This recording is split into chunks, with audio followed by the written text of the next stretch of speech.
We're live from Jax 60 in Jackson, Michigan for the PBA50 David Smalls Jax 60 Classic. Live and exclusively on FloBowling.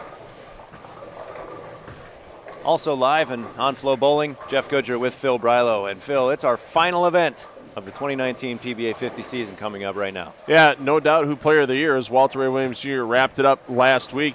Originally wasn't going to be here. He was going to be in a horseshoe event. Got to practice at the horseshoe event, realized he wasn't sharp.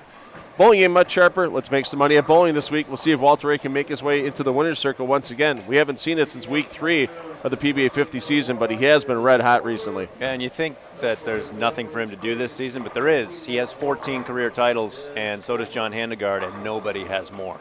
Yeah, and it's a record we've been thinking was going to be broken relatively quickly after his hot start to this year. But once again, he's come close a couple of times, got knocked off a couple of weeks ago by Ron Moore. We'll have to see what Walter Ray can do here on this brand new surface in this newly remodeled center. And guess what, Phil? We're opening our coverage with Walter Ray Williams Jr. It's amazing how that happens. It's like we almost planned it or something.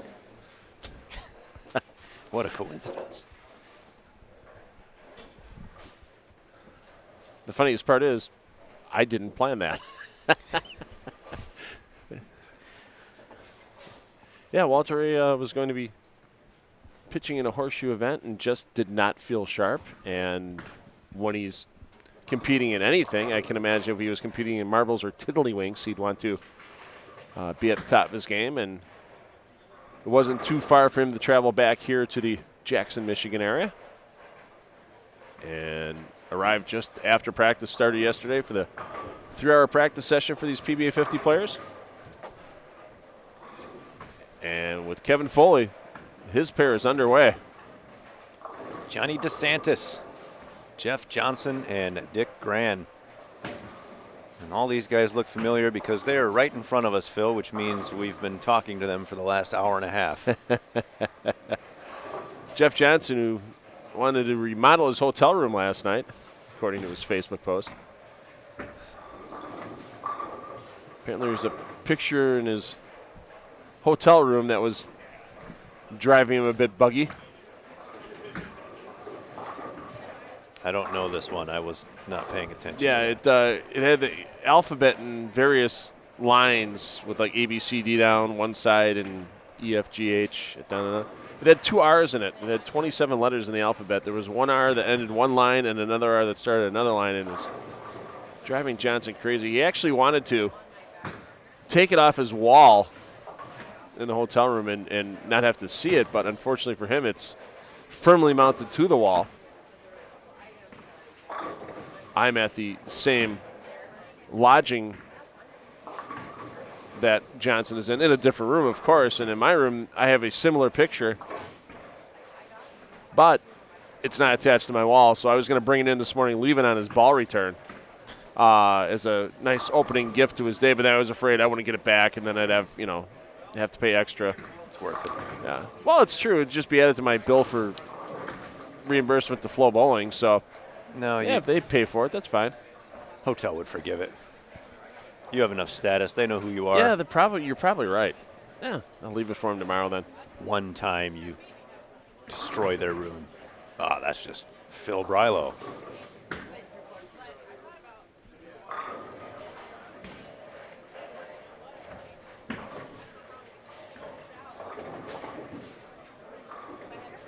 We'll see how the pacing goes this week. We're getting used to this 5 on a pair stuff on the single squad PBA50 events. But here, well, as you can see, currently have 5 on this pair. There are only 2 pairs.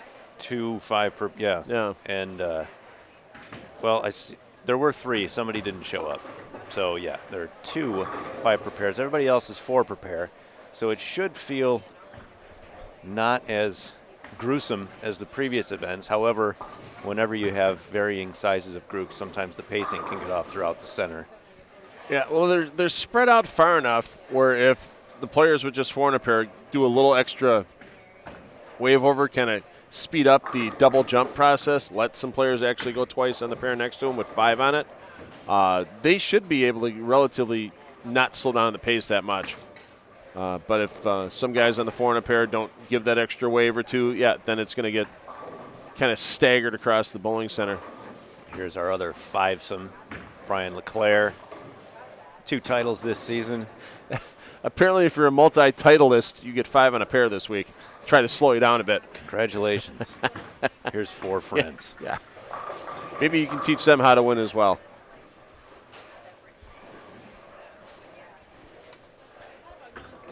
Leclair with Delaney, Peters, Snow, and Dilliard.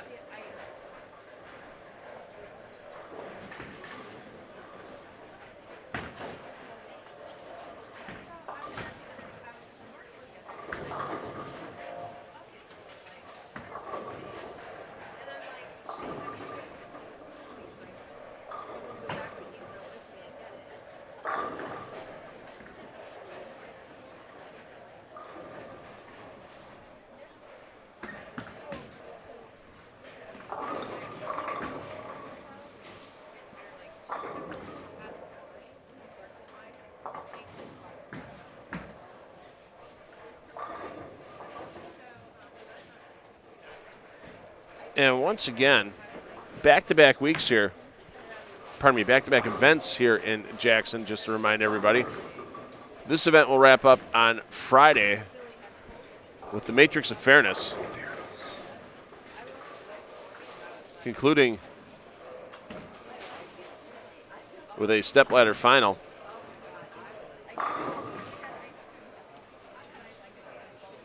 That will begin Friday evening at 7 p.m. Eastern Time.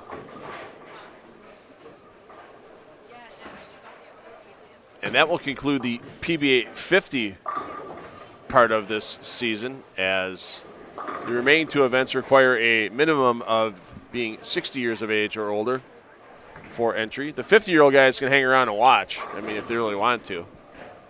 Coach, whatever they want to do, help out their fellow PBA60 players, but they're not going to be bowling anymore after this event. As the PBA60 Dave Smalls Jax 60 National Championship in honor of Mel Wolf will take place beginning on Saturday. And we will have our stepladder final Monday, 6 p.m. Eastern Time, your stepladder final.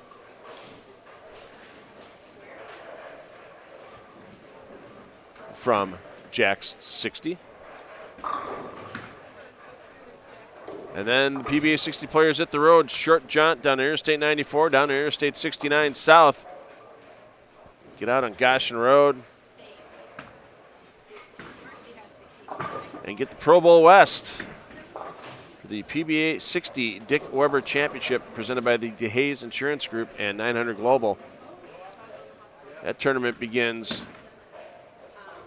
on Wednesday.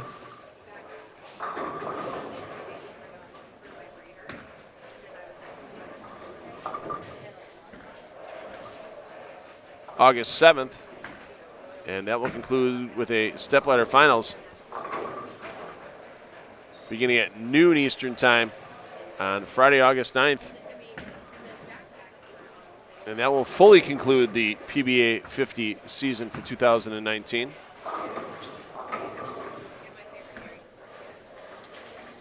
Slight delay for Jeff Johnson. Apparently wardrobe malfunction of some type.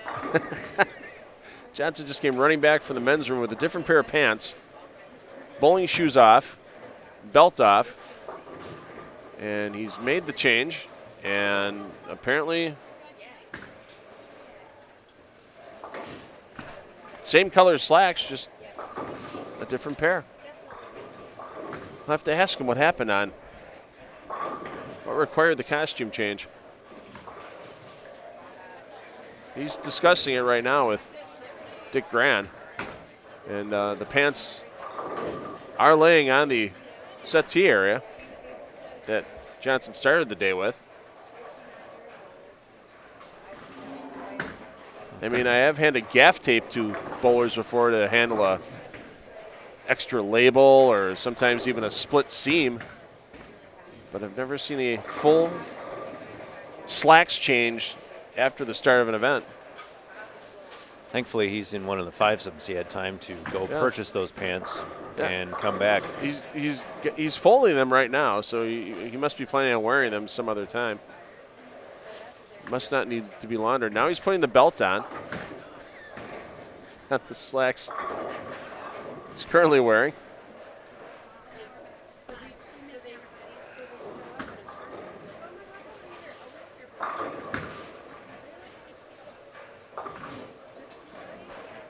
Should I tell him he missed the belt loop? I think he missed the belt loop. I got to find out after he bowls. This is breaking news that needs to be told.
So it wasn't because Jeff Johnson put his striking pants on. We've also often said put your striking shoes on.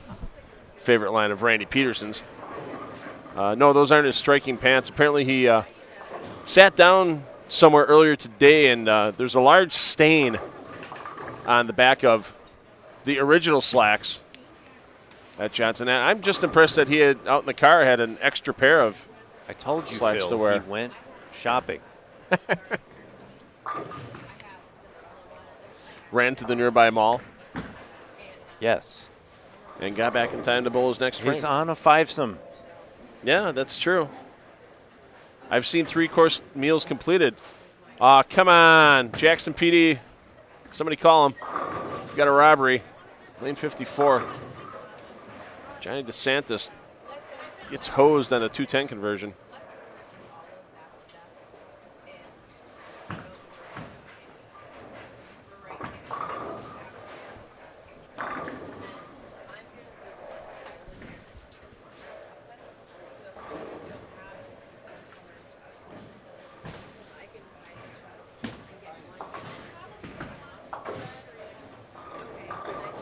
It's got to be tough for Walter Ray because you know horseshoes is the first love for him to just kind of go, I can't shoot horseshoes this week. I'm not sharp enough. I'm not good enough to withdraw from that event.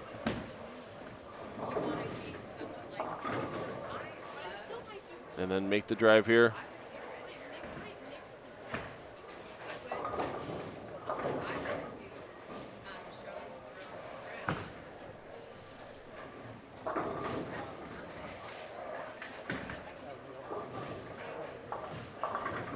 But when you know the way your season's gone, if you're Walter Ray and you're showing up back at a bowling center, you're about 99% guaranteed you're walking out of here with a check.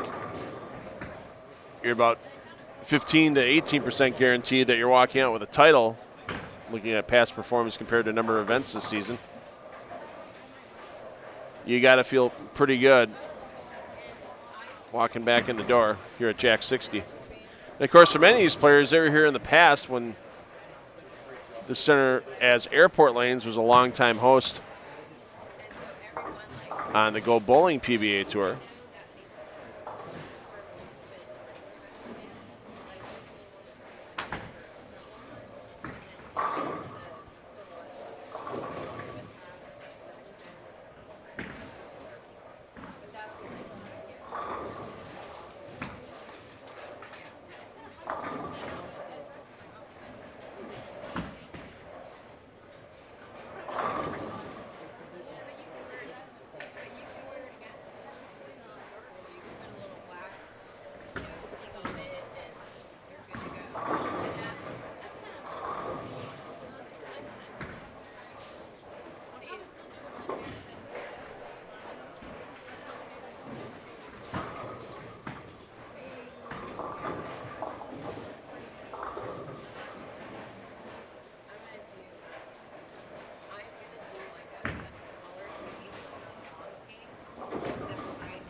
Phil, let's talk about Brian Leclair. He's on the front five. He won 2 consecutive events, Monticello and then Hammond.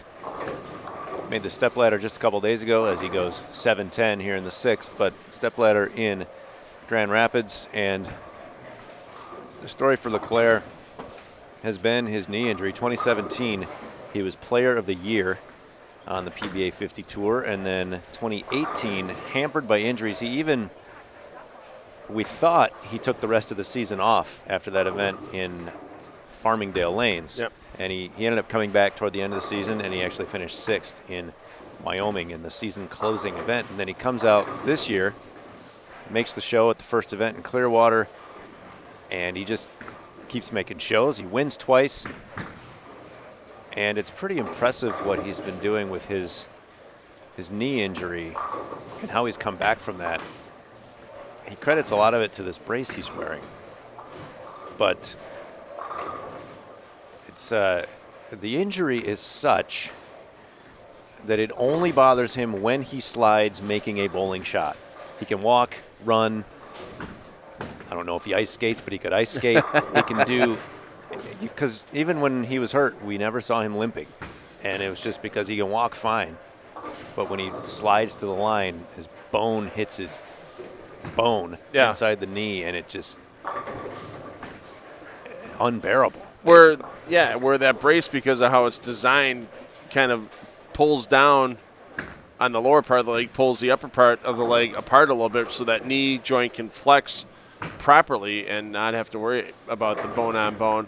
And the practice schedule for Leclair is none because of that injury. He will come and watch the practice sessions and doesn't throw a single shot, but watches across the house, watches various players, and he even gave credit to making the stepladder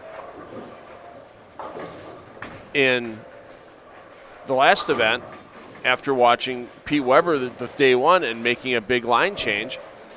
And next thing you know, here's Leclair coming, I wouldn't say out of nowhere, but having a much improved day and jumping into the top 5 and then making his way into the stepladder. Oh, yeah, you're talking about Monticello. Monticello. Yeah.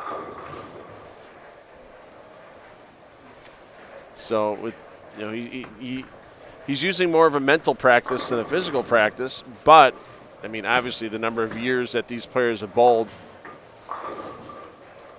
it comes back to them pretty quickly on the lanes if they have their timing and rhythm right, even after not bowling for a significant period of time. And we had a prime example of that on the Go Bowling PBA Tour in Lubbock, where Jason Belmonte had not touched the bowling ball in a month. He had things at home with family and travel and other things going on, and really had not bowled.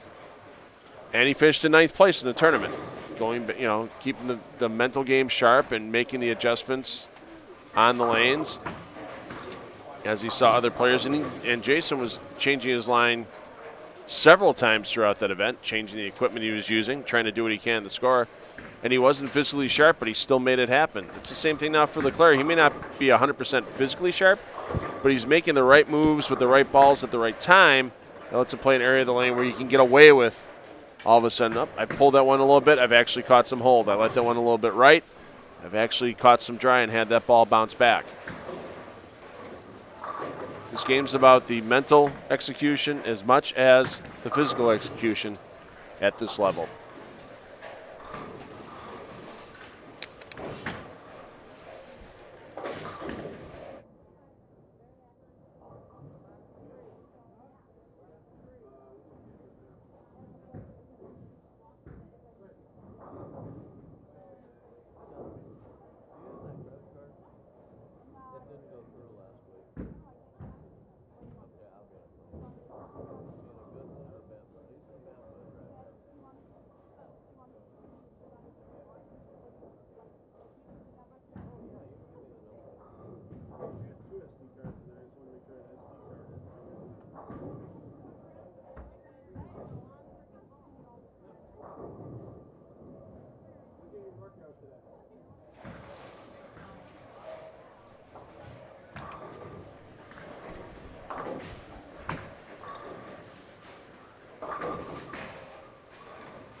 So we know that Walter is already claimed Player of the Year. No chance Leclair could get enough points in this event to surpass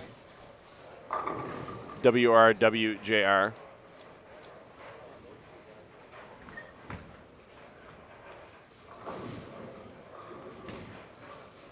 And Walter Ray Williams Jr. has also locked up the money title for 2019. Even if he were to fail to cash in this event, neither Monticelli nor Leclair could earn enough funds to pass Walter Ray on that list.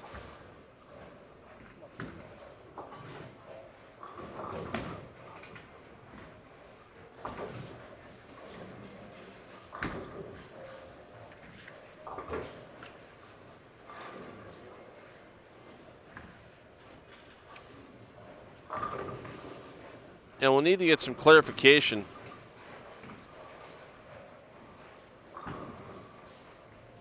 on the average list. I do not believe Norm Duke would be eligible for the average crown this season, as Norm has only participated in 6 of the 12 PBA 50 events. And he made 5 shows, Yeah. 6 top 10s. It's nice year for the limited schedule for Duke.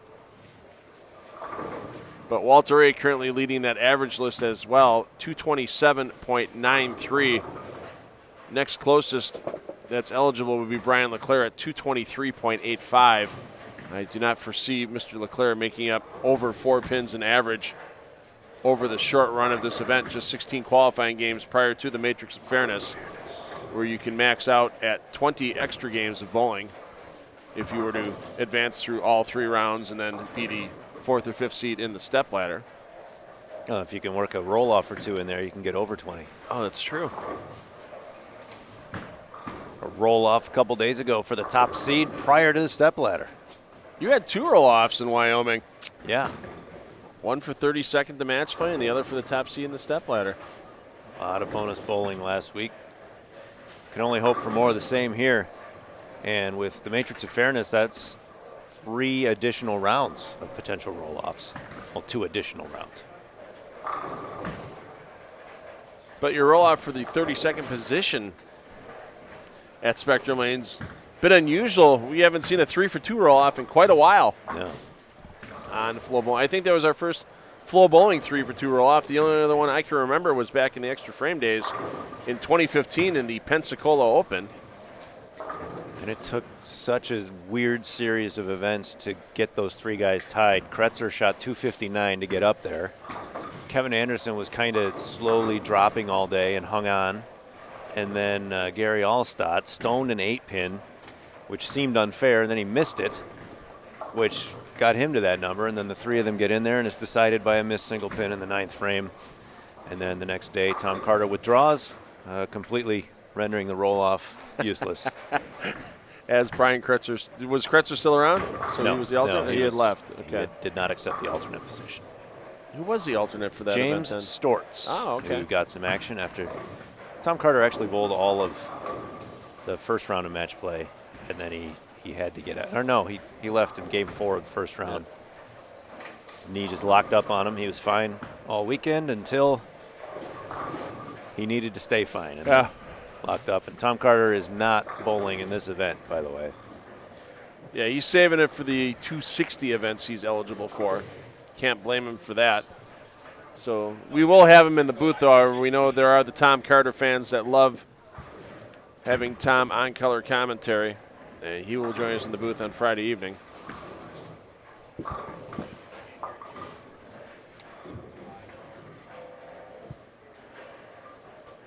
And barring bowling success, Monday evening as well. I always say I don't want to have Tom in the booth. I really don't, because I just want to see him make a stepladder again. Every once in a while, it'll be nice to get somebody else different in here. Nothing against Tom whatsoever. I just want to see him with a little more success on the lanes. I thought we were going to have that chance possibly in the Spectrum Lanes Open until his bionic knee failed him.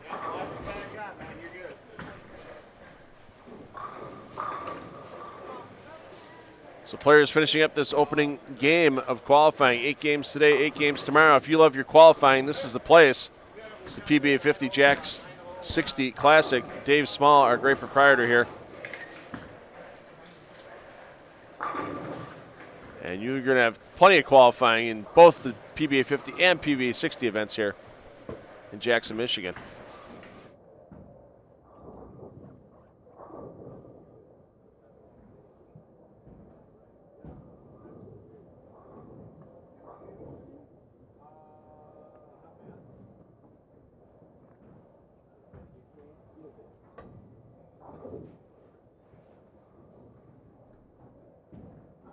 Played in, just so you know. Just so you know, I was in. Yep, down to the other end. Yeah, we'll be there shortly.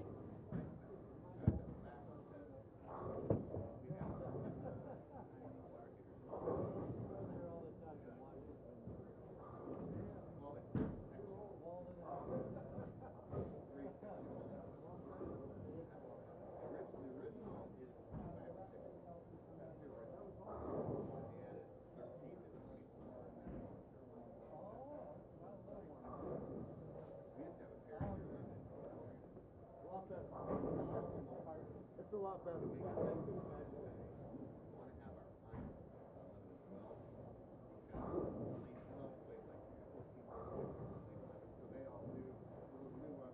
Morning, how are you?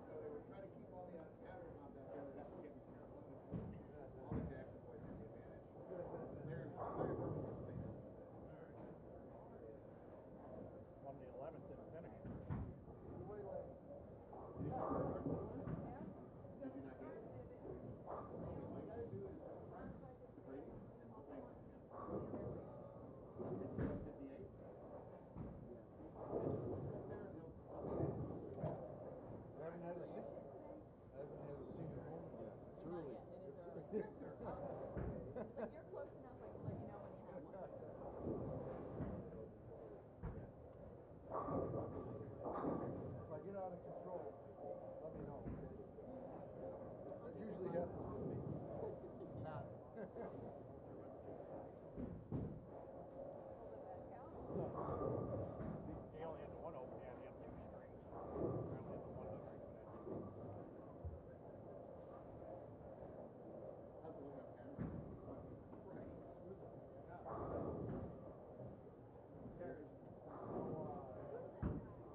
All right, let's do this.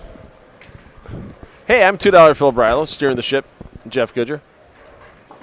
And now trying to shove himself into the captain's chair is one Dave Small. I don't have to shove too hard. Good morning, beautiful people. Good morning, Dave, and wow. You made me wait outside yesterday upon my arrival I to did. give me the personal tour of Jax 60, and yeah, I was wowed from the minute I walked in the door. It is an incredible 60-lane bowling center, and you can see from the masking units here just all the time you took to get kind of a history of Jackson, I guess one could say, and kind of wrap it up over 60 lanes in your center. We did. It was definitely a labor of love. And very excited to. We looked at this center about 5 years ago. And we were about 48 hours from closing, and we had some external factors pop in that we weren't expecting. So we had to take it off the table, which was kind of sad at the time. And it came back around in January of last year, and we were able to make the deal happen in July. So very, very, only a year. We've only been here a year.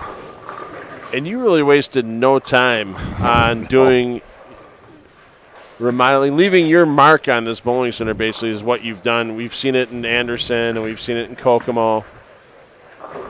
We've seen it in Fort Wayne, and now we're seeing it here in Jackson. You know, the funny thing about it was Airport Lanes was the perfect name for the bowling center.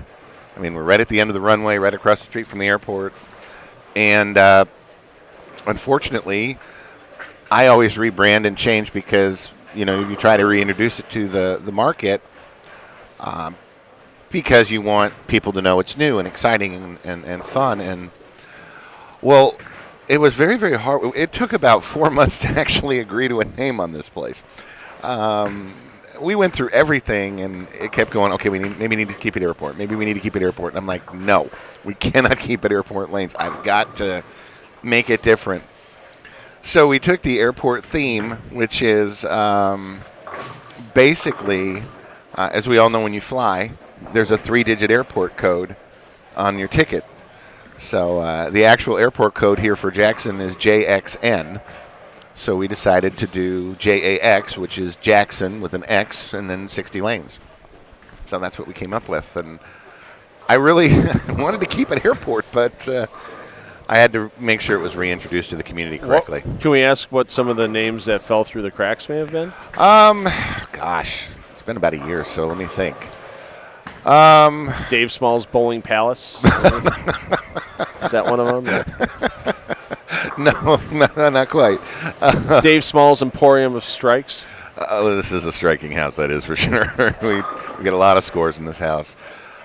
We looked at Pro Bowl North was one of them. We looked at Championship again for a second piece. We looked at actually, funny enough, we did look at the Palace. We looked at there we go, Dave Mid-Michigan Smalls Bowling Palace. Palace. We looked at that, but we ended up coming with Jack 60, and I think it works really well. Really well. So you've got the Top Gun game room, huge game room you've got in there, Oh, yes. redemption area. Yes. Can't wait for the games to turn on later so I can take you for a few bags of candy. And actually, that's getting we're getting all new games October 1st when we take over. Hopefully, take over the game room from a rev share. We're now venturing in all the centers. We've done Noblesville, and we're buying our own games now. It's just such a no-brainer. It really is. It's just a no-brainer. Is it going to be, you know, there's always the give back on the rev share is that you have somebody to take care of and maintain those particular amusement machines for you. I mean, are you going to have somebody on staff that's going to travel between all your centers to keep the games running? Is that something that, or is that something that pretty much your bowling center managers are going to be able to handle for you? Well, as we continue to grow, we have a gentleman down in Noblesville that really, we sent him to school. We are getting him trained. We're really trying to get that part of the business down. So he'll actually, once we get the second location and then the third location in, he'll be the one that's going to travel around and make it happen. there's too much capital expenditure in and too much investment that can be lost. Did you learn like all the cheat codes on how to make it pay out maximum tickets, that kind of thing? Is he going to be able to be easily influenced if I want to take home that giant stuffed Mr. Pickle? We could definitely work with that. But we do set everything to pay pretty lucratively. So more money you bring in, the happier the customer is, or at least the more toys they can get. So in Noblesville, your center in Noblesville, it's the only center that doesn't host PBA or PBA50 national or regional events. No. Why is that? I'm curious on that. Noblesville is truly a family entertainment center. Okay. We have 32 lanes. We have 2 bars, 2 restaurants, massive game room, full redemption. Don't you have mini bowling there too? Mini bowling, mini golf. We've got a little bit of everything there for your entertainment. So it's completely entertainment in Noblesville. And unfortunately, with the community and everything, it's very, very difficult to take lanes out of play. Mm-hmm. We would lose too much money. Okay. Too much money. It's a good problem to have. It is. It's a fun place. Very colorful. Yeah, I got the grand tour from you when you were installing your huge laser tag arena there. Yes. Goodness. Yeah, that thing is big. I forgot about laser tag. Sorry. Yeah, that's okay. I just remember I do enjoy a game of laser tag on occasion, so I have to make my way back to Noblesville and see it once it was full. Well, now it's fully completed. Any plans for putting anything like that here in Jax 60 with any additional entertainment? Like you said, you have mini golf and you have laser tag in Noblesville. Any plans on doing that in other centers? We're going to be converting. Jackson is really our next project. Of course, we're just finishing up Anderson, and Jackson's going to be our next project. We just put the new lanes in. New lanes, new approaches, new decks, new everything in. And we only did, we have 60 lanes. We only did 54. Okay. People are like, why didn't you do 60? I said, I ran out of money. We didn't need them anyway. So. But no, I mean, eventually, as we change, there's so much unused space here. I mean, this building is just phenomenally huge. I mean, we're down on, we're behind 55 and 56, all the way down at the end. But it just, you can see the curvature in the earth as you walk this place. It's just so long and so narrow. I know it's a bowling center that was built back in the late 50s. And it wasn't just originally at 60 lanes either. No, it started not smaller. at all. It started at 36. The original center, we're actually sitting in the original center, which is 25 to 60. This was built in 1959. And then in 1962, they expanded it and added 12 lanes. And then in 1965, they added the additional 12 lanes 1 through 12. So it's a center that's kind of put together, and unfortunately, you can tell certain places as you walk across the floor, you feel the elevations change and the cracks in the floor and different things like that. But funny story about that, we have a pair of lanes in here. Before we put the new lanes in, lanes 11 and 12, I mean, that pair was probably the worst pair in the house. They played about 14 boards different, and it's just unfortunately the characteristic of where they built the new addition on.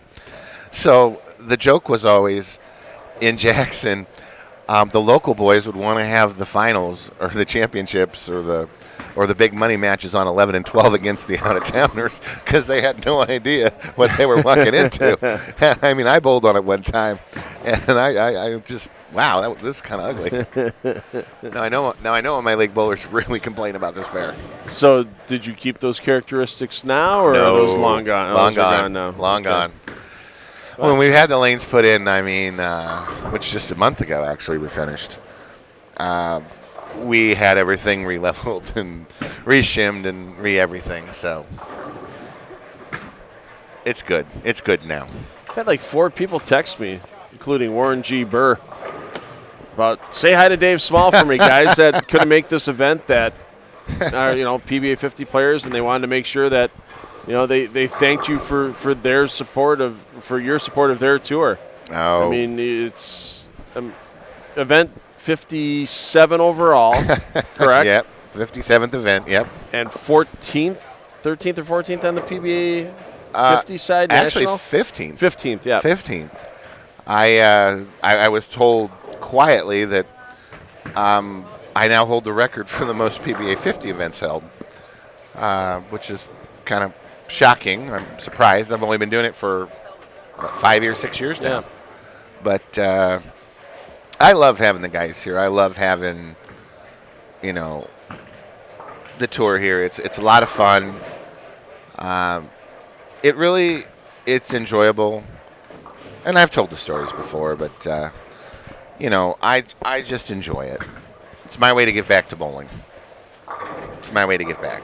So once the national tour is done here and in Fort Wayne for the 50 and 60, their season's done. You have any regionals coming up in 2019 at any of your centers? We'll have 2 regionals this fall. We'll have one in Anderson, and then I'll have another one here in Jackson. And funny enough, the Jackson regional will be my 60th tournament. So Jack 60th tournament, kind of comical. Yeah, that's kind of comical. It's actually pretty darn amazing. And it's for the love of the game that you have. It's not necessarily to make a bunch of money when all these players and fans walk in the door. Make any money, please. You don't make any money off these events. You don't. I understand. You do it for the bowlers. You do it for your community. If you make a little bit of cash on the side, that's fine. Yeah. But well, you choose not to charge admission inside your. I mean, there's many bowling centers that charge admission to watch the players, but you're one of the proprietors that chooses not to. I don't think it's necessary. I think, for me and my community, it's enjoyable to have everybody come in. Yeah. So. All right, now I got to bring this question up right away because you were close in Anderson. You had your pick. You made it during the practice session. You picked Walter Williams Jr., and he finished second. Ron Moore had to throw a huge game to take the title in Anderson. Who's your pick for this PBA 50 event for the Dave Smalls Jax 60 Classic? Well, oh boy. I kind of jinxed it last time. I did. No offense, Bo Burton out there, but I gave the Nelson Burton kiss of death on that one. Who I would like to see win? Yeah. There's a few players I'd like to see win. My pick yesterday after the practice was Pete Weber.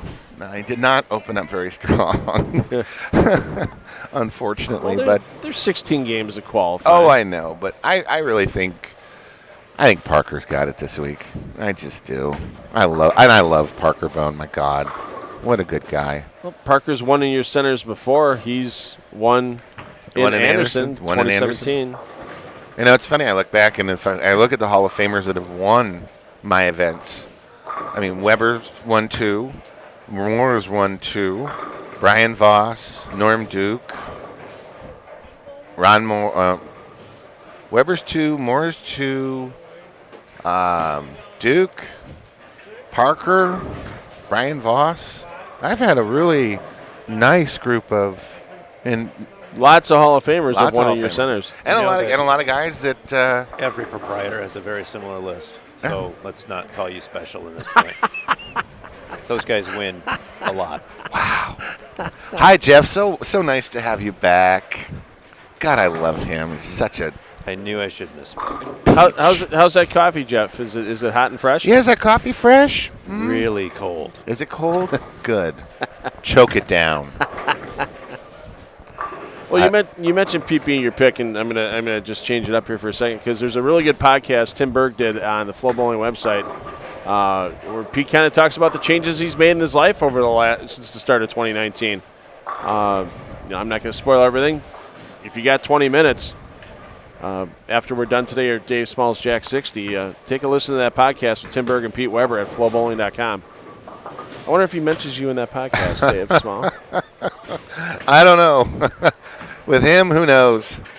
I mean, he is one of my closest friends, so I do love me, Pete, and I do love Renee, his new wife. Yeah. She's quite a nice lady. So after here, we're here for 7 days. I In know. your bowling center. That's a lot of traveling you must be doing from home, or are you staying in the area while this I'm is staying going up here. Okay. I'm a little over 3 hours from home, on? from my house. Yeah. So you're going dogless for 7 days? You know, I go dogless a lot. I go guess dogless so, for okay. about 16 to 20 days a month. Okay. I do. I know. He likes going to Auntie Lala's. Okay. He goes to Auntie Lala's, and she has a boxer named Whiskey, and they play till they collapse. So it's better for him to be there and have fun than be traveling around with me. Yeah. He'd be rather bored and lonely. Because that's what I am, lonely. But that's beside the point. But now that Jeff's here and he's already PO'd me off, now I'm not so lonely. PO'd you off. That's right. What's your PIN number? Let's go to the ATM machine, and I'll see if I can PO you off. I'm making A joke. Remember when I ate your That's good. celery? Huh? How out of right field was that one? I do remember that. Yeah, I know. Oh. That was actually probably the most fun conversation I've had with you in a long time. Ever. It was Ever. the only one I partially enjoyed.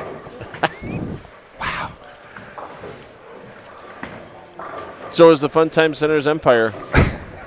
I'm going to ask this every time I see you, Oh, Dave. God. Are we getting an expansion of the Fun Time Center's empire? I can Is it confirm possible? neither nor not. I Okay. can neither confirm nor It's deny. plausible deniability right now.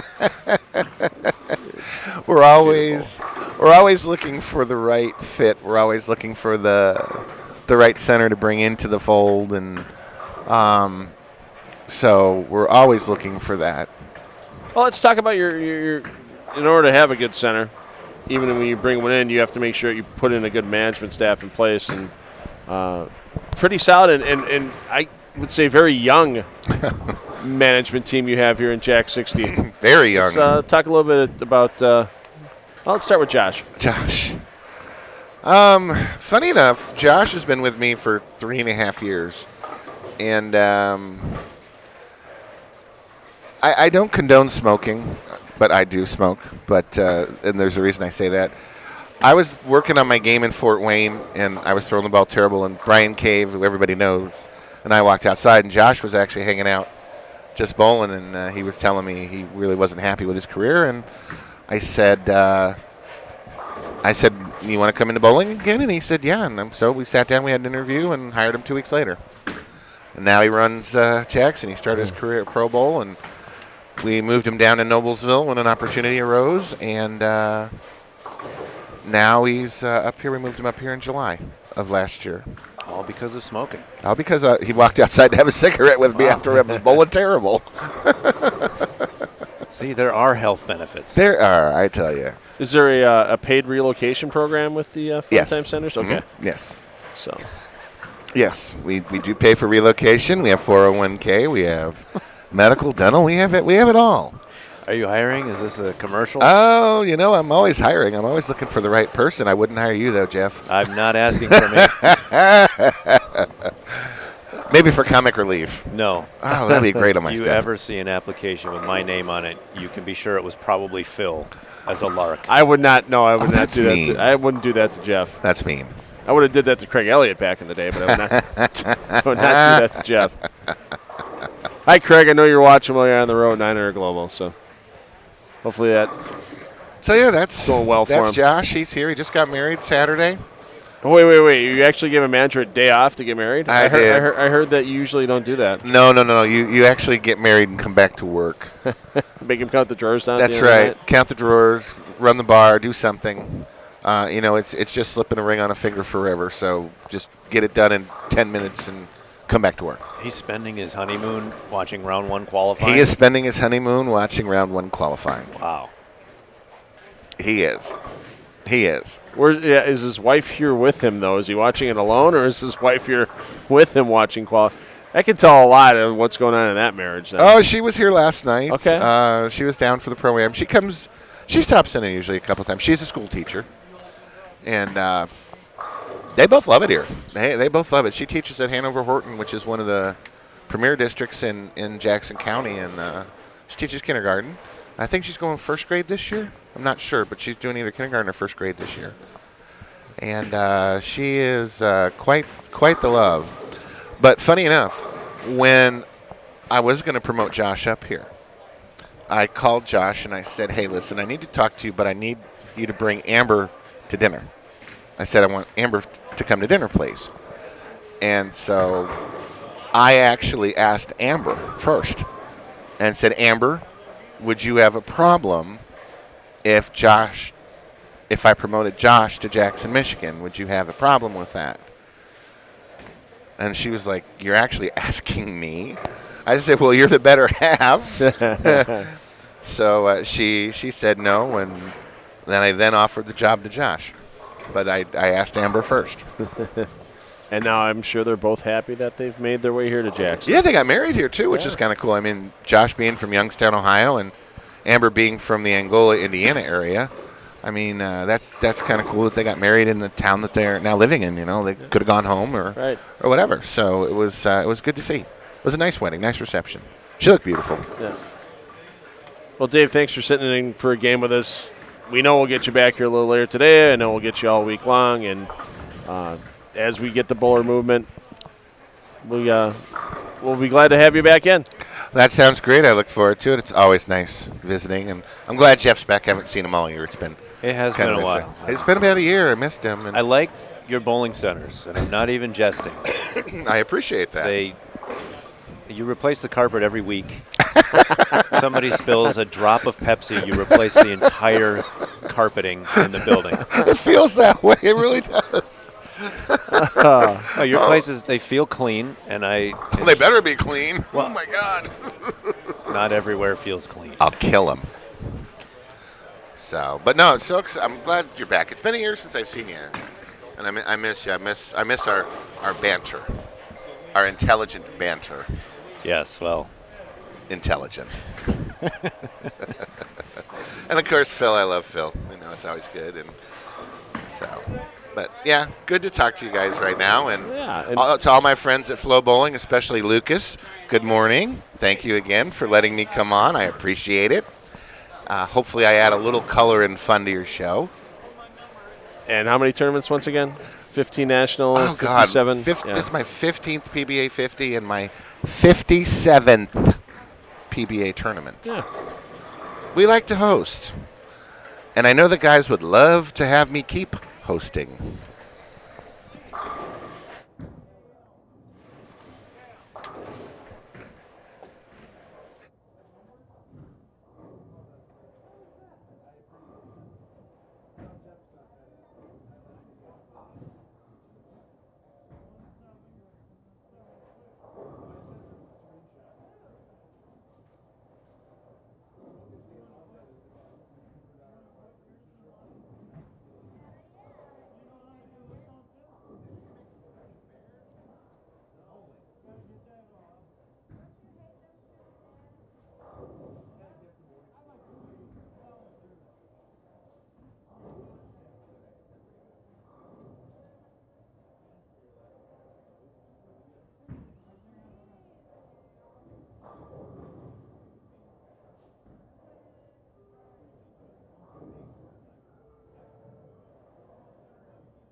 No, he enjoys that with you. He was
Yeah, I saw your spare, yeah. Okay.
into Game 3 at the Jax 60 Classic.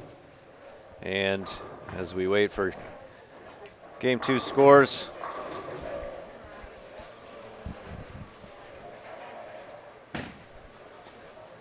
might as well talk about the Summer Tour coming up, which is about a week away. The USBC Cup continues. Already 2 events in, but it's really going to get insane coming up starting next week. Jeff Goodger with Phil Brylow in Jackson, Michigan. And Phil, here's a look at our top 10 through 2 events. The Lubbock Sports Shootout and the Striking Against Breast Cancer Mixed Doubles just completed. And top 2 guys tie for first, Sherman and Buttriff. And guess what, Phil? Those are the 2 guys with wins. Yes, indeed. Of course, Buttriff participating in the Pan Am Games this past weekend. So he was not in the Striking Against Breast Cancer Mixed Doubles, where Kyle Sherman took the win. So no points earned by Buttriff in that event. A.J. Johnson, second place finish, and a good finish in Lubbock vaults Johnson in the third. E.J. Tackett, match play in both events for Tackett. He actually had a stepladder finish in Lubbock, third place. Tackett up in the fourth. Stu Williams with the second place finish in Lubbock, a majority of his points in the fifth, and just that 5-point advantage. That 5-point advantage right now would have been a $2,000 difference if the USBC Cup points list would have ended after the Striking Against Breast Cancer Mixed Doubles, as only the top 5 spots will be paid out of that $40,000 prize fund for the USBC Cup, $20,000 of that being to the top spot. But the top 8 spots get all kinds of benefits, including an invitation to the ATX invite, which is grammatically incorrect, but who cares? The ATX invite with the top 8 players, and then, of course, an additional prize fund for them. That'll be a 1-day all-match play event in Austin, Texas. And those same 8 players get to participate in the China Cup. So if you can finish in the top 8, you're going to Austin and you're going to China. And lots of money up for grabs in Austin, $67,000 in total, with a $25,000 first place prize for the ATX invite at Dart Bowl in Austin. And not just a singles event as part of the China Tiger Cup, but the China versus the world match, I guess you could say, because we could have international players making that trip to China. And there will be a match between those top players in the China Tiger Cup against the top 5 Chinese finishers for bonus team money as well. So looking forward to getting to Austin, seeing Dart Bowl for that ATX invite, and then we'll have to see what's going on if they're going to ship you and I over to China. They would have to put us in shipping crates, I think, in order to save money. So hopefully they drill holes in the crates so we can breathe.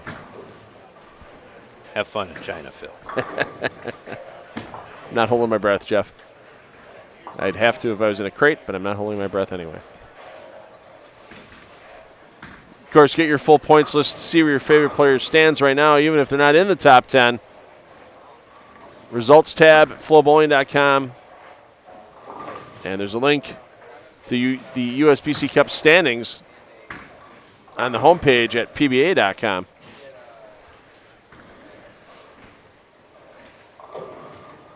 And, of course, those events coming up. 5 events on top of each other, one of those having 3 titles within the event. We start in Chesapeake, Virginia, go to Wilmington, North Carolina, Middletown, Delaware, Coldwater, Ohio, and then right into the FloBowling PBA Summer Swing, where the Wolf Open, Bear Open, and Illinois titles will be decided to finalize that USBC Cup points list.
So here's your 2-game scoring update here at the PBA50 Dave Smalls Jax 60 Classic presented by Track.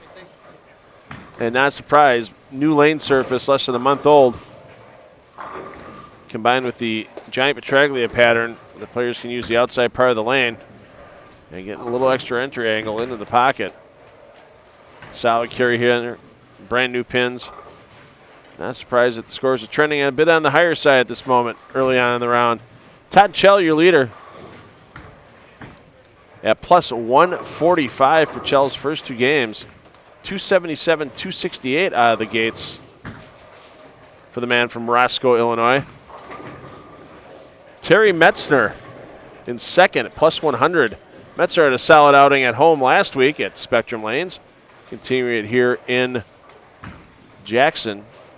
500 pinfall total equates to a plus 100 on the PBA plus-minus scoring system for Metzner. Our champion in Anderson, Indiana, Ron Moore in third, plus 98. Parker Bone the third and fourth, plus 95. Dick Gran, we started with coverage on Gran this morning in the flow zone. Gran at plus 85 and fifth on the squad. Foley, Kuhlman, Gergen, Abraham, and Leclair round out your top 10. Leclair at plus 74 currently.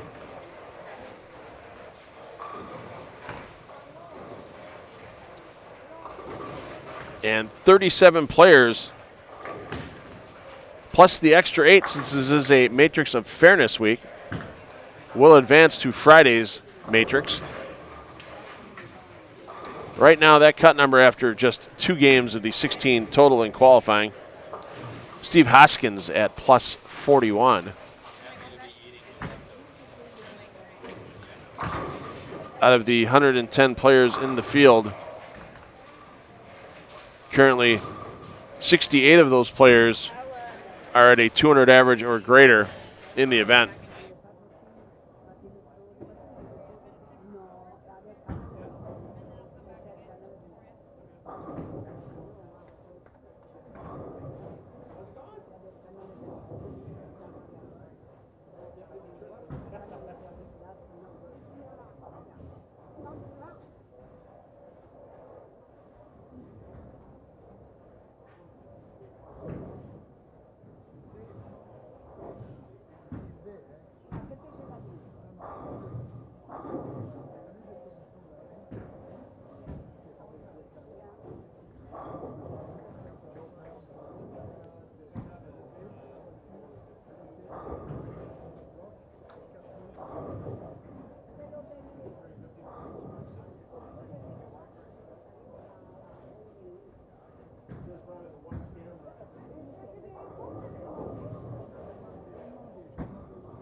Well, apparently some of the players here figuring out what they need to do to strike in string strikes.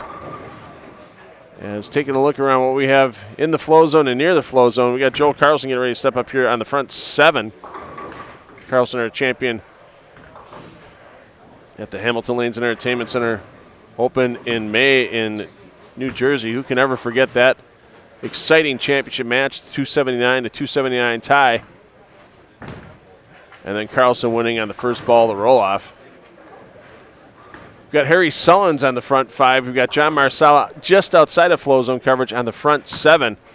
our mystery roving reporter this week. She's going to need her wheelie skates on in order to cover the 54 lanes in play of the 60 here at Jax 60. Not surprised that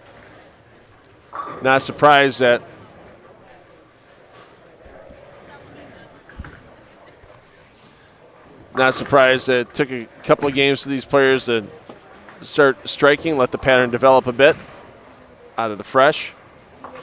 There's 8 for Carlson, and I've been corrected by our mystery roving reporter. It's Mark Sullivan, not John Marsala, with the front 7 outside of flow zone coverage.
How about that for Jaros, the 7-10 here on Flow. How many is that in the career, Steve? Maybe 4. How about that for Jaros, the 7-10 conversion right here in the flow zone. That got everyone's attention. We went with a pretty good drought on flow bowling coverage about 7-10 conversions, and we've had 2 in the last week. We had this one here by Steve Jaros. And down at the striking against breast cancer mixed doubles, Bubba Harrison made the 7-10 as well. So I'm sure that highlight of Jaros' 7-10 will come out on flowbowling.com for you to review over and over again. Yes. And let's see. Can he go back-to-back 7-10 conversions? No. A little too strong, a little too high in the pocket. Leaves the solid 9. Now watch, not to jinx the poor guy, but make a 7-10, miss a single pin on your next shot. I've seen it happen.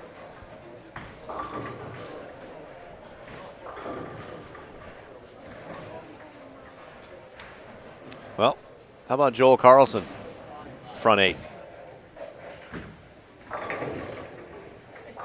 Shred that rack. Like some good Wisconsin cheddar getting ready to go on top of a buffalo cheese wrap.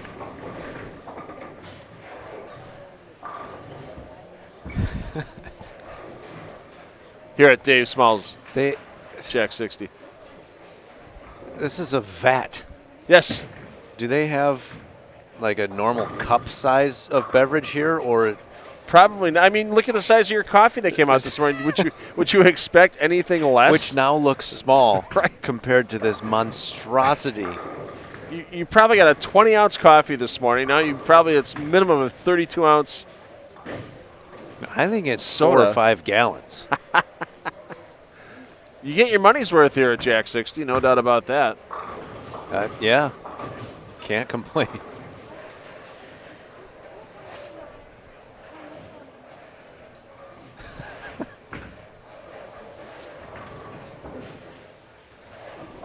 You might have to have them refill your ice. The ice might melt before you get through that, as you said, vat of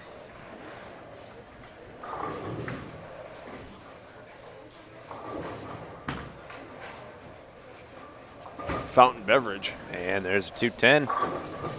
Another split conversion. Good game for splits in the flow zone. See if Don Harrington can leave and convert one here. Carlson on the front 9. We've got Harry Sullins in the front 7. Sullen's on 49 and 50. If Sullins is on 49 and 50, so we can get him in the flow zone once Carlson's done. Not sure the status of Sullivan. Sullivan ends his string at 7. Actually, he got to 8. Sullivan ends his string in the 9th frame, so Sullivan, who's currently 13th at plus 69, he's going to rocket up the standings with a solid game.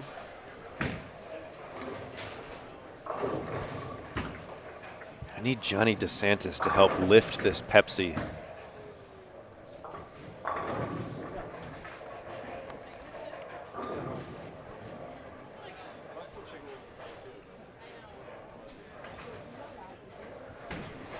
Joe Carlson currently sitting in 27th place after the first 2 games at a plus 53 total. Of course, as long as he keeps the ball in the lane, he's going to more than double his total. And we really need to get Joel Carlson a better picture on the PBA player information section, because that is one of the worst player pictures I have seen in a long time.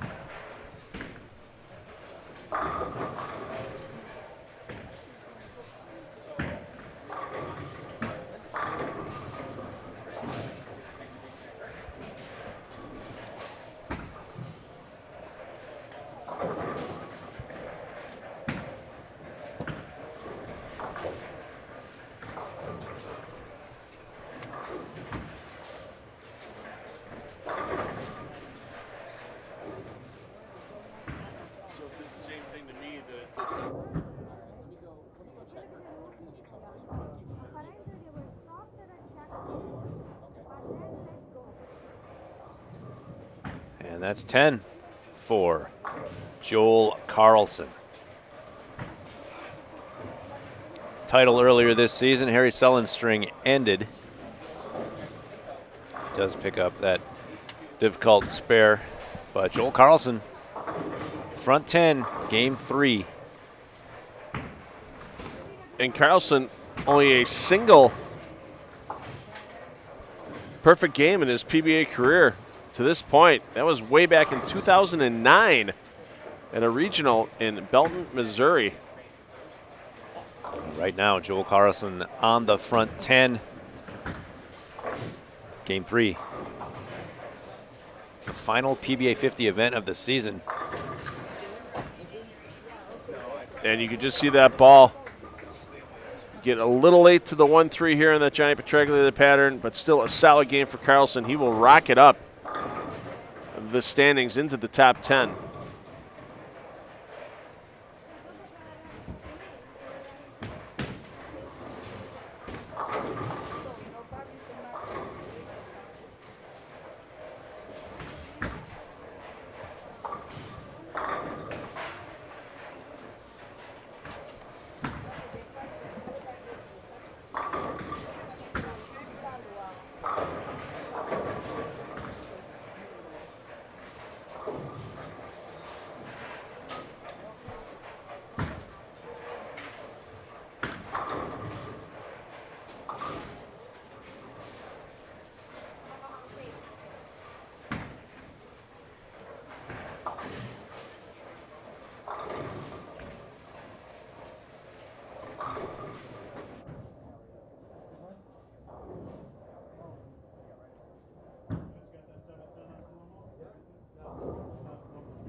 inside a little bit more, so there's a board, squared up with another board up there.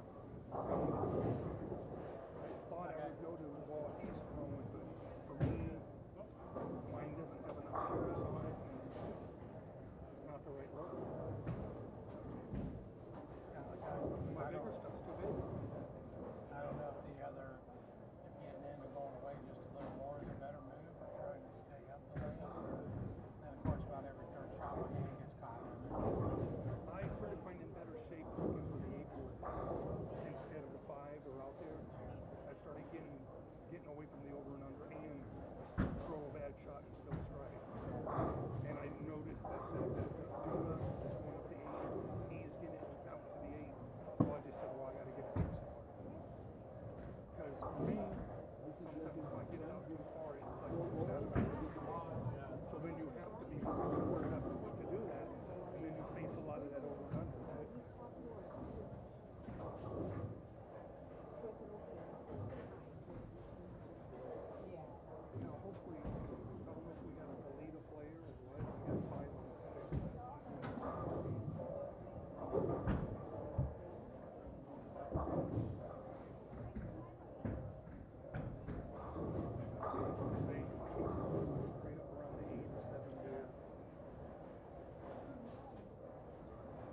Yeah, they should get some high school kids to help you guys out.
Your Game 3 scores are in the books. And view them at PBA.com and the live scoring link, FloBowling.com and the results tab. Joel Carlson, now your leader. You saw his big Game 3 in the flow zone. 289 for Carlson gets him to a plus 142 total. Todd Chell, plus 140 in second. Mark Sullivan, who's here in the flow zone this game, Sullivan in third, plus 135. Parker Bowe in the fourth, plus 129. Bruce Hall in the fifth, plus 122. Abraham, Lesko, Schisler, Sellens, and Williams of the Mark variety round out your top 10. And currently, 74 of your players in the field, averaging 200 or better.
It only takes one game before Bill Vince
Well, a hot hand in the building right now. He's the man in the lead, Joel Carlson. He's out of flow zone coverage.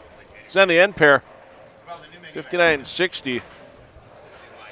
And he is going to have a huge game 4. As other than an 8 count in the 5th frame, he's had nothing but strikes going into the 10th, so he's looking at a possible 278 game to follow his 289. And Don Harrington on that same pair looking to make a move. As Harrington spare in the next 8 getting into the 10th frame. Harrington right now outside the cut number. He's sitting at plus 40 after his first 3 games. He will easily jump in to the top 37 with this game 4.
Want me to put that somewhere for you?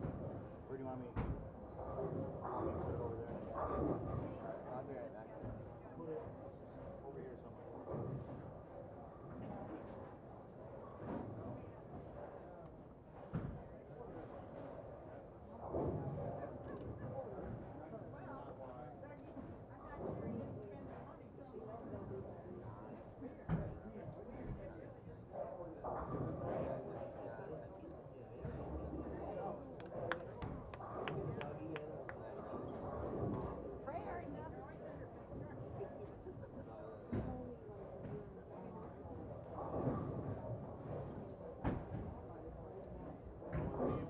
Scores are going to be that for the most part.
Sammy Ventura. Couple second place finishes for Sammy this year on the PBA 50 Tour. Lost to Walter Ray Williams Jr. at the season opening event in Clearwater a couple of weeks ago in Hammond. Lost the title to Brian Leclair in the championship match. And he got beat. Didn't bowl bad. He bowled well all the way in both events. And just happened to run into a couple of buzzsaws in championship matches. Of course, in Clearwater, front 10 for Walter Ray took care of business early in that championship match.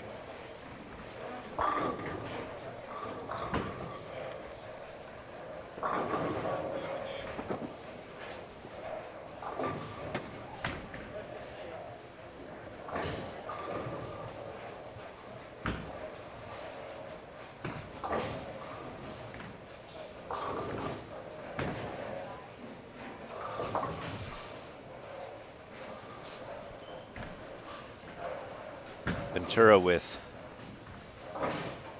2 top 10s in 9 events bowled, both runner-up finishes. Outside of those 2 seconds,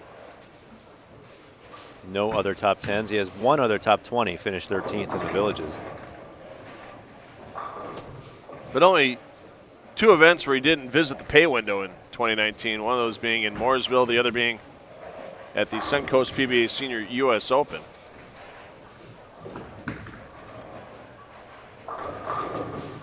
And he does have a regional title to his credit this season, the Ned Michelli Memorial, presented by Ebonite.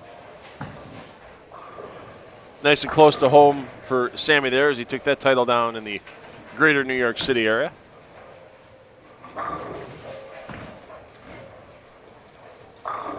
Of course, Sammy from Syracuse.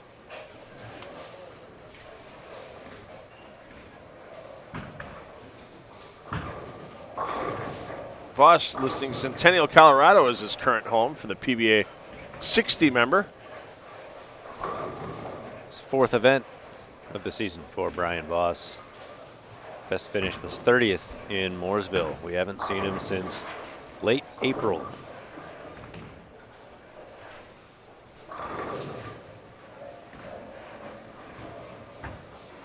Schisler took down a regional title between our events in Monticello and Hammond.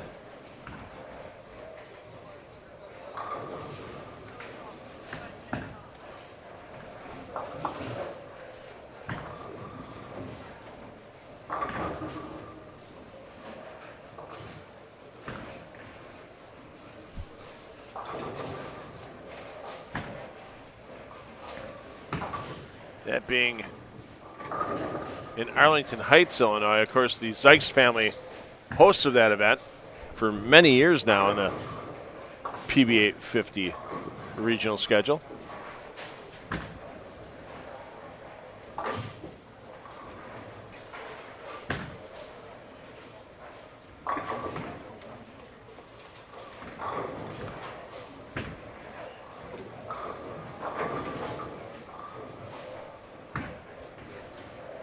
And if I told you it's been 2 years since Parker Bone III has won on the PBA 50 Tour, I think most people would go, that can't be right. But he had 5 stepladder appearances in 2018. No titles for Parker that year. He's had 3 stepladder appearances in 2019. And they were consecutive in the Mooresville Open, the Hamilton Lanes and Entertainment Center Open, and the Northern California Classic. And at the Northern California Classic, it was Mike Diaz versus Parker Bone III in the championship match. And looking at Parker's ball reaction going into that championship match with Diaz having to sit on the sidelines, one would have thought Parker would have been a runaway winner in that match, but Parker's carry went away. Mike Diaz made a late move and a late ball change, and Diaz ended up taking home that title in Brentwood. And of course, we saw Campbell in his first PBA50 Tour stepladder in Monticello, where he eventually finished in third place at the River City Extreme Open.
And if you're planning on coming to visit Jax and watch these players in person here at the PBA50 and PBA60 events, of course, during the qualifying days, those days are a bit short.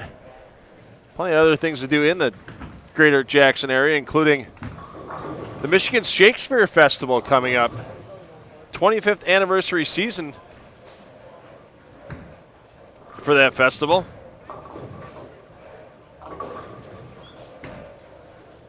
And there's a couple of great shows of Shakespeare's best. King Lear coming up in a couple of days. And the Two Gentlemen of Verona following up on August 3rd. So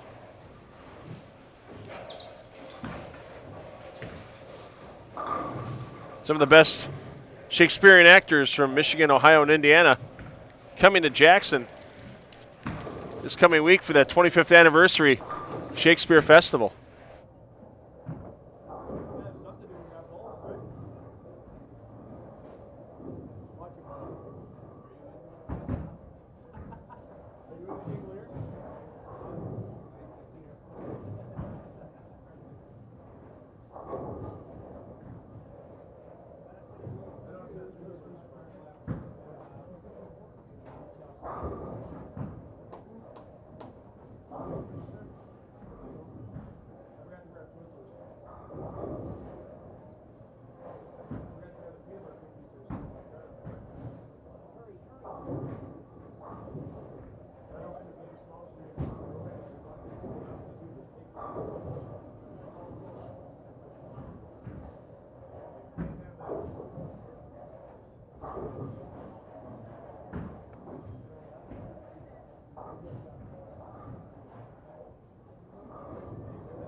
Here is your 4-game scoring update.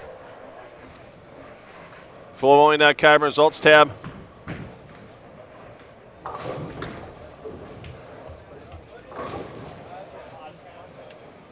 And PBA.com on the live scoring link. Joel Carlson still your leader.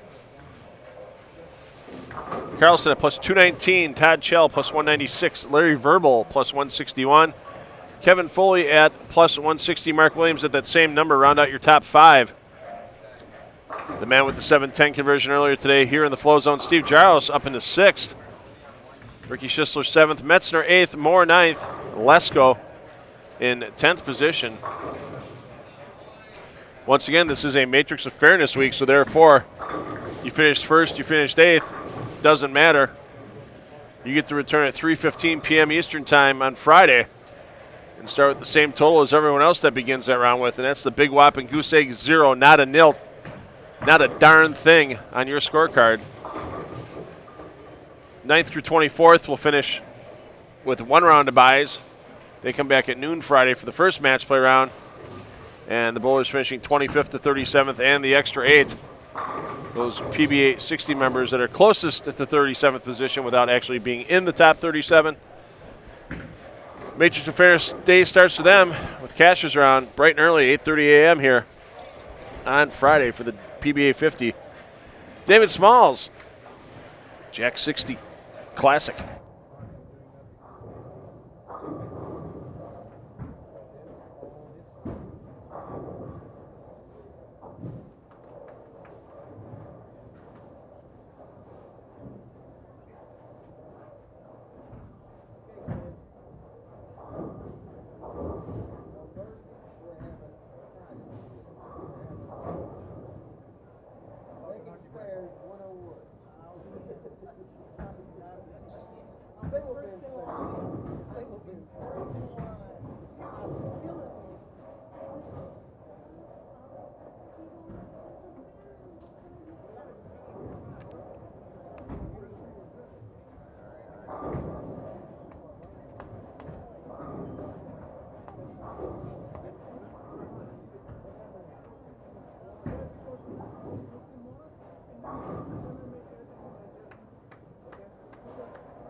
Come on, Saganaki.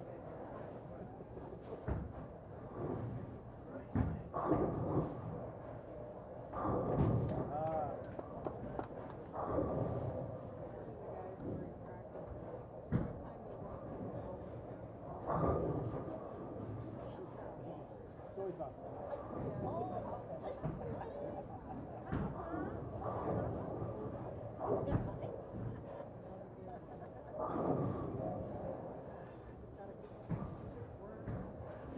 So after a rough start to his Pan Am Games, subpar block when he bowled with Jacob Buttriff for Team USA in doubles. And they still came back to finish with the silver medal in that event. Nick Pate tore through the singles event at the 2019 Pan Am Games and took down that title.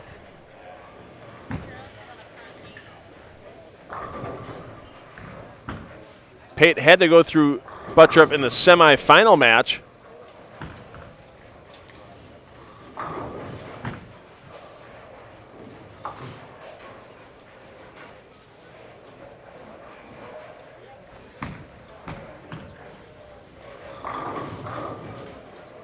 And Buttriff and Pate threw everything they had at each other to see who would advance to the gold medal match. Pate did that, 275 to 268.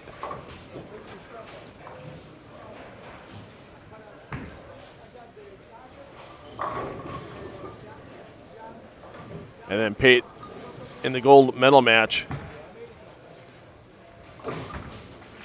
took down Marcelo Swartz of Brazil, 190 to 189.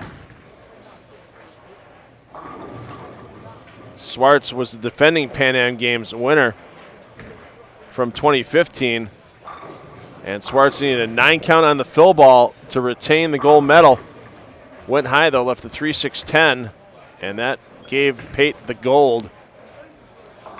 On the women's side of the Pan Am Games singles competition, Clara Guerrero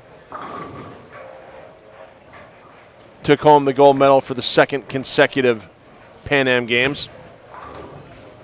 Took down Esther Zetter of Mexico, 198 to 171 in that championship match.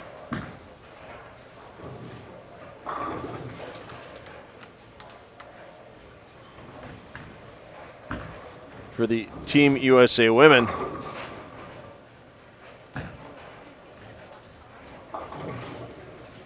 O'Keefe of the Shannon variety was knocked out first game of singles match play after she had qualified in the top 8. Stephanie Johnson fell back in the singles competition and finished 18th. O'Keefe and Johnson took the gold medal in women's doubles for Team USA in the Pan Am competitions. And with the conclusion of the singles event, bowling at the Pan Am Games has wrapped up for this edition of the Games. Bowling's been part of the Pan Am Games since 1991.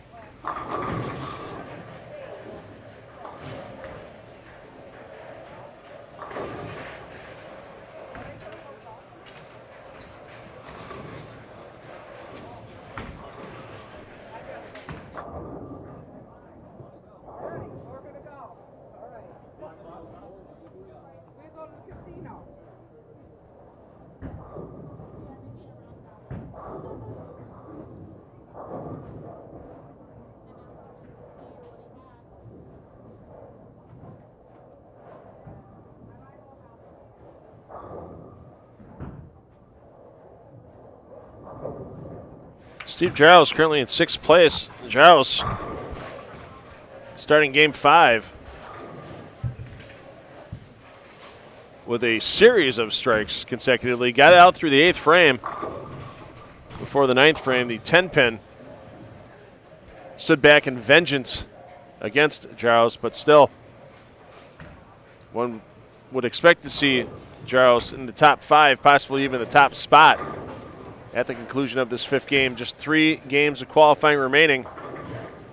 5/8 is my favorite vulgar fraction, and we will take that to the 3/4 pole after game 6.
said you're working in Tioga? No more. I quit. Oh, really? How long were you there? Really?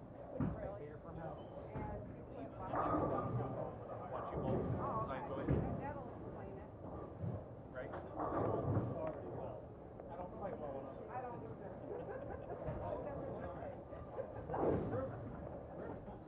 Tracy, let's talk later. Okay.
This is 1992, by the way. Hey, no, so you told me they weighed you last week. They weighed me? Yeah, I thought somebody would pick you up before the trade deadline, but apparently they had to take you back. Good to see you. Hey, that was the bowling going so far today. I'm like another roller coaster. I got 3 deuces and 2 160. Oh, It's just okay. like pair to pair. It's so different. Which is surprising when we do. Well, it is and it isn't. No, that makes it less It's surprising. over the top. It's over the top, yeah. And so it's whatever the group that broke that pair down, wherever they broke it down, that's where it's going to open up at. Yeah. So you get on one pair and it's got a ton of push. You get on another pair and it's free hook all in the front. Oh, jeez. Yeah, that makes life interesting. Yeah, I mean, I don't like the free hook in the front. I know a lot of people that do, to be honest. Yeah, it's like mine is 20 and I'm missing. Oh, jeez. Yeah. So even if I make the 2 squares, I'm not. But the way the field's pacing right now, yeah. Exactly.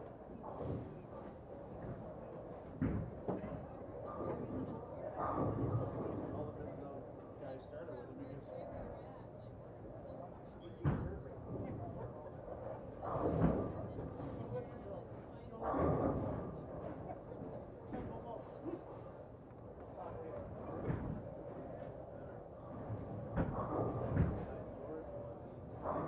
because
Oh, it is going to be a good day tomorrow here in Jackson, Michigan for these players, because once they're done with their second day of qualifying on Thursday, the final 8 games, they can get out of the bowling center and enjoy a throwback Thursday on 95.9, the Power Cow Country.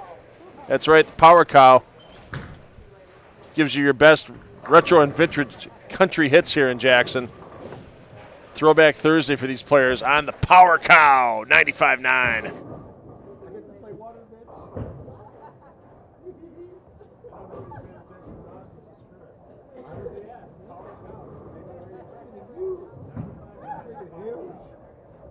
Huge. Buddy, good to see you. You look hot as always.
There is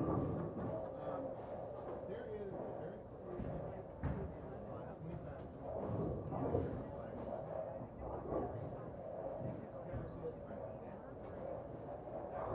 I'll talk to you later.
I found two really nice places. Oh my God, I wish I had a truck.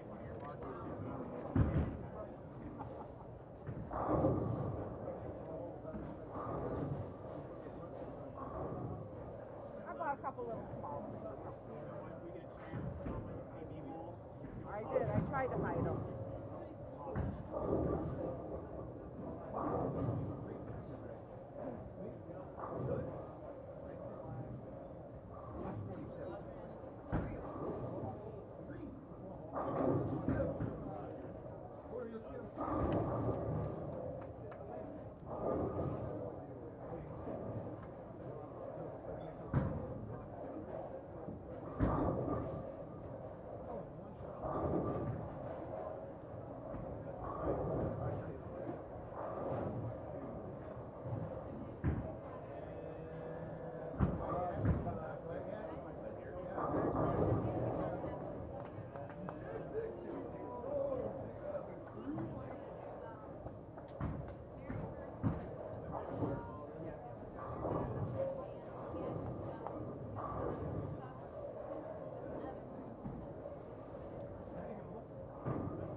When in Jackson this week, when you're done bowling at Jax 60, head on over to the Ella Sharp Museum.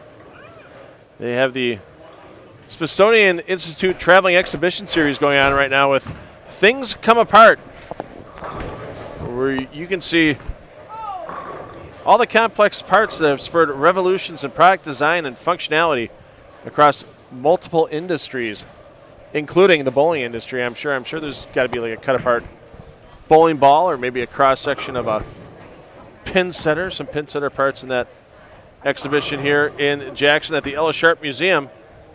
Things Come Apart. And if you miss it this week when you're in Jackson, you have until January 26, 2020 to catch that Things Come Apart exhibition. Dave, have you headed over to the Ella Sharp Museum yet to catch that exhibition? I have been to Ella Sharp and really enjoyed everything about it. I can only hear in one ear. I can only hear in one ear as well. What are you doing, Jeff? I'm balancing things out. I can hear in one ear. I'm starting to lean to the right. Hold on one second. Yeah. Back to There the we left. go. Oh, now I'm going There back to we the go. left. All right. I Okay, think. no, now I'm back to the right. No. I feel like I'm on the Lake Express ferry yesterday, riding over here to Michigan, Such a nice. riding the waves. Actually, I was at Ella Sharp on Saturday. Yeah, it was founded in 1965. Been around quite a while. It has. It's one of the prettiest places in Jackson. Beautiful park. I like going. We had Josh's reception there for his wedding. I do like this line about the Ella Sharp Museum, where connecting children with science and through the Cell Block 7 Museum explores Jackson's prison history.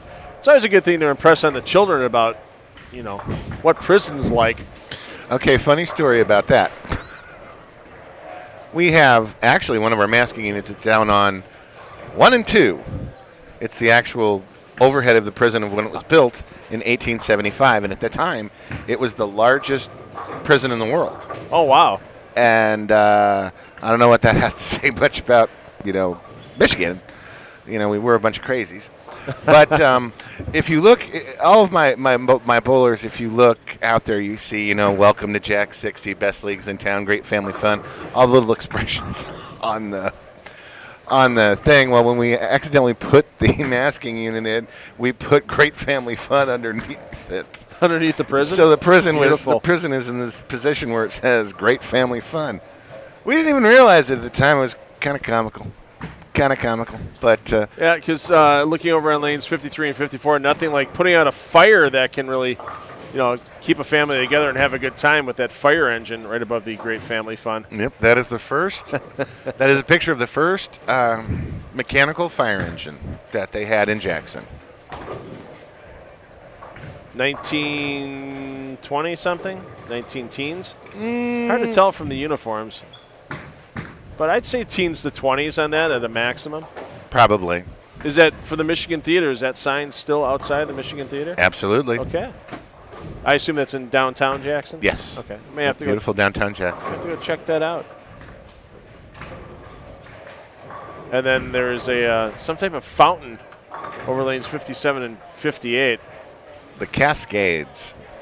Cascades are world famous here. Absolutely beautiful. We have two views of the Cascades, one during the day, one at night. Ah. Those are still in existence? Oh, absolutely. Okay. Once again, downtown Jackson? No, actually towards Ella Sharp. Oh, okay. Towards Ella Sharp. We're on the northwest side of town. Here, right next to the airport. And all Ella Sharp and the Cascades are about 10, maybe 15 minutes max away. I'm kind of thinking about spending some time at that Cell Block 7 Museum. You can try some handcuffs on if you want. Ah. They have new, they have old. We've had a 7-10 made already today on FloBowling. Who made it? Steve Jaros on 53 and 54, game 2. No kidding. I Yeah. didn't see it. I've been trying to be the host die with the most die. Haven't seen many other pins bounce out of the pit, but Jaros did a great job and taking care of business in that split.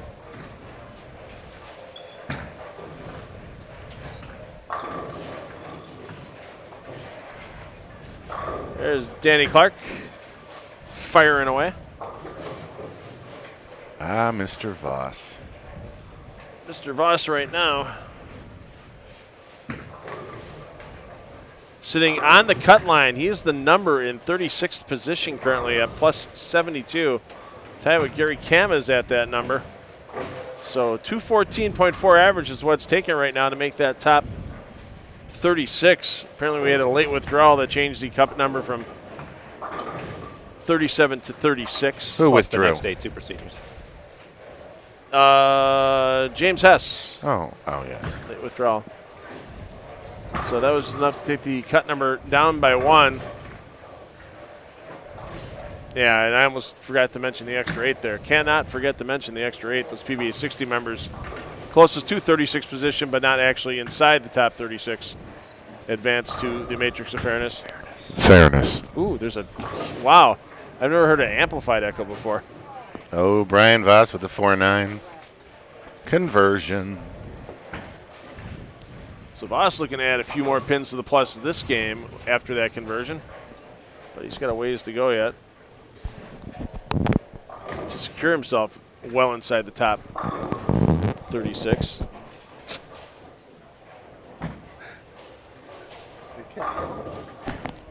It keeps flopping away, so I'm trying to tighten it up. By pointing it the other direction. Well, no, look, it just keeps falling. Oh, God, Jeff. I thought we had that fixed in January with some other equipment, but apparently that hasn't happened yet. You know, I provide the best for all my bowlers. At least FloBowling could provide the good I'll headset grab, that doesn't fall I'll off. grab another headset in a little while. I got to for give you all a hard time. I understand. Yeah. So how many, once again, PBA events have you hosted? 15 PBA 50s and 57 tournaments. Plus the next 8 super seniors. Fairness.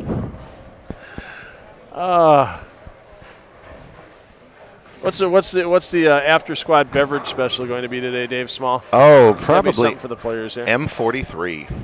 M43. Oh, God, that stuff's good. Is it? Yes. All right. I'll be looking forward to trying one of those as soon as we get completed with Game 8, but unfortunately now we're only in Game 6. No drinking in the Flow Zone booth. No, well, not yet. Are your beer prices as reasonable as your food prices, which I notice are actually quite reasonable? Sure, why not? So, no. My prices are all reasonable. I just said your food is reasonably That's what I priced. said. My prices are pretty much all reasonable. I don't think $3.25 for a beer is bad for the Bud Light. No, Bottle of beer? No, it's pretty good. that's good. Pay a little bit more at one of my other centers, but well, that goes on. Is it because the alcohol taxes in Michigan are less than the alcohol taxes? They're Location, way higher. location. Dave just ships it all across the board. No, Oh he God, doesn't. don't even say I'm that. kidding. I'm just Oh, Ooh. That was Phil Brylow on his last show with FloBowling. Trust me on that one. No. You don't know how much I've actually thought about doing that, but I'm no. Yeah, No, I understand no. fully. No, the funny thing is, the price of alcohol and beer in Michigan is substantially less than Indiana. Substantially less. There's no middleman in Michigan. You deal directly with the state. Where in Indiana, we have different vendors we have to go through. So there's state mandated pricing here in Michigan. Yes. Which is high. Actually, in comparison to Indiana, no. Well, I'm not. I'm just saying in general, it's high. It's a blue state. What do you expect? I don't know. I don't even know what All that of a sudden, yeah, we're not steering this political today. No, not being political. So Especially because it's been a year, Jeff. So how have you been? What's new with you? Anything exciting going on? Yeah, round 1 qualifying. We're nearing the end of Game 6. You know what that means. Yes. Game 7's coming up next. Can't miss that. No. Can't miss that. While Phil goes through our local rag here to figure out more community events. I'm reading the Jackson Area Collaborative Knowledge Source, and I just saw the Stuff the Bus headline on the front of the paper, and I'll discuss that more in Game 7. It's a very good campaign, interesting, and it's for a good cause. Hopefully some of the PBA 50 players here help stuff the bus as well.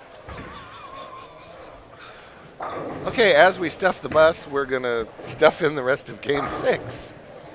And hopefully we'll see a 300 in Game 7. Or else the bus is going to start running over some of these people. So they need to bowl better. So for Dave and Two Buck Brilo and I Love Jeff, we'll be back shortly. You have to, yeah. I'm on level 945. I'm gonna get to 1,000 quick. Yeah. You have to go through the little pain. They drive you crazy. Yep.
able to get a week off, so I'm going to hang with Dad this week, which is nice.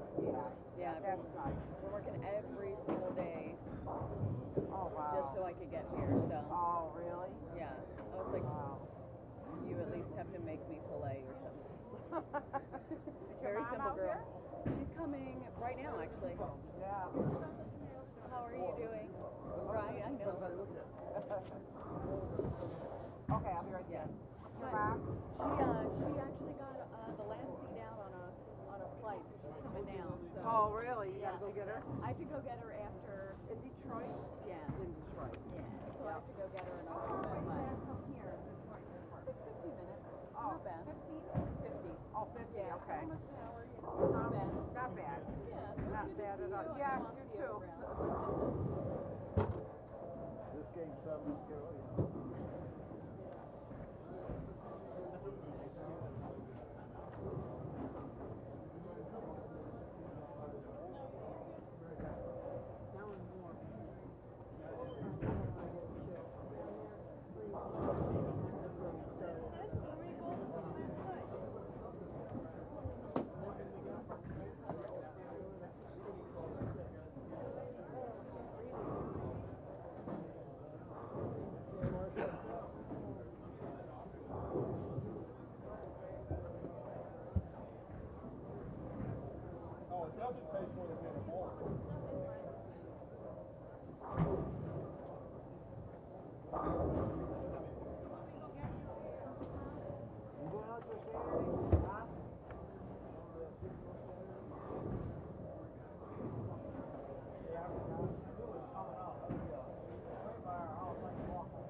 On Saturday, as the PBA50 players will make their way out of Jackson, the PBA60 players, of course, will still be here as their PBA60 National Championship in memory of Mel Wolf will start here at David Smalls Jax 60.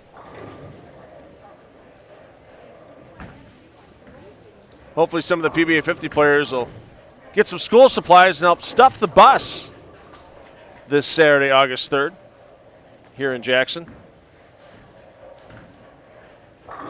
Lots of times for families.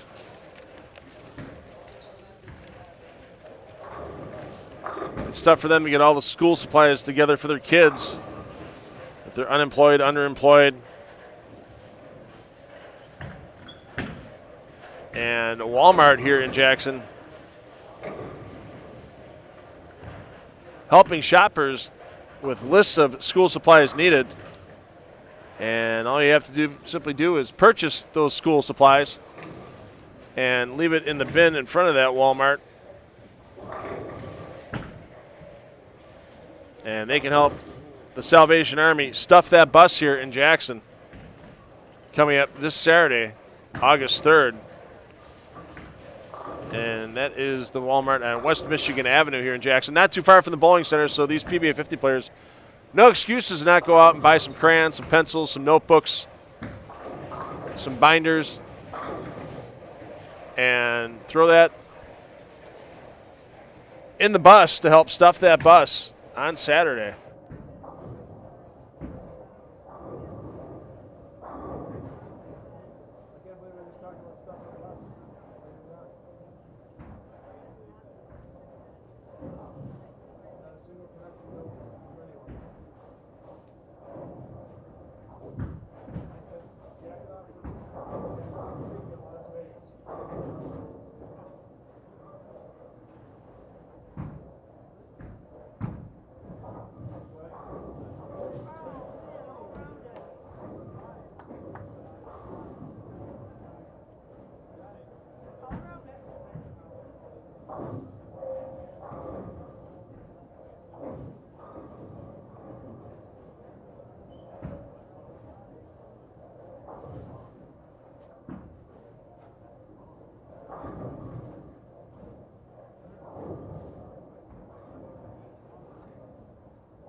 go 8 games without having a beer. Said I'd have to get a styrofoam glass, pour beer in it, and bring it out to him. So I can't see Dan going 8 games without a beer. Even at 9 o'clock on Sunday morning, I can't see him going more than 5 frames without a beer. Truly, the drunker he gets, the better he will. Someone's like, is this still going to I'm like, it doesn't do any good. He bowls with us on Sundays.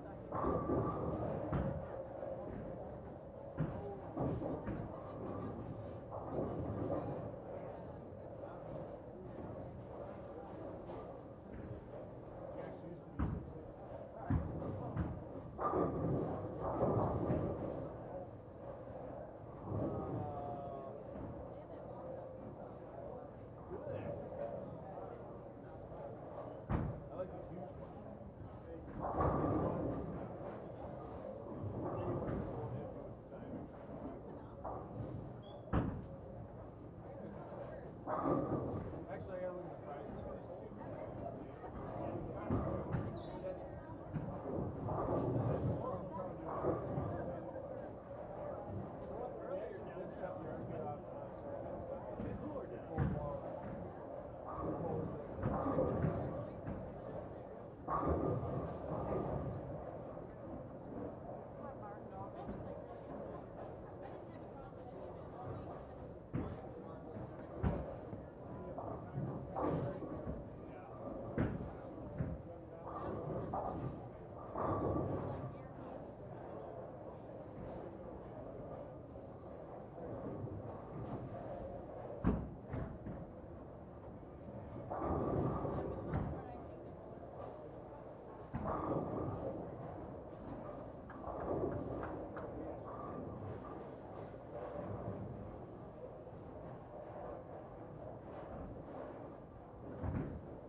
out of the way.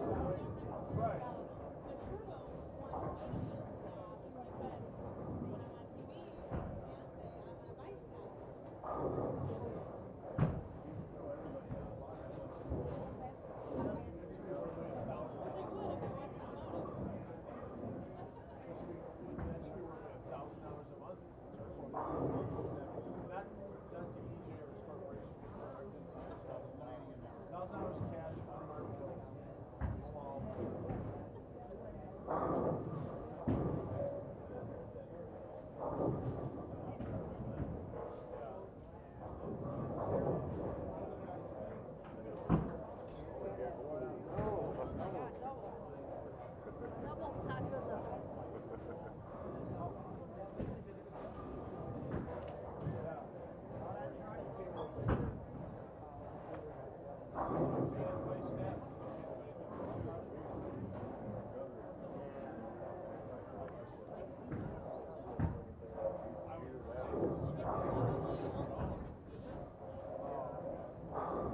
Everybody's on roster anyways. It's not fully developed. Well, it's not totally developed. It's just the try to make it happen.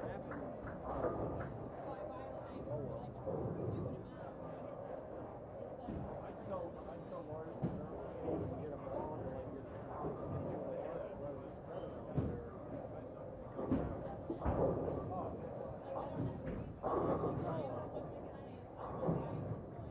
So you won't do that again. I tell Marty. Seriously. Who cares? Right.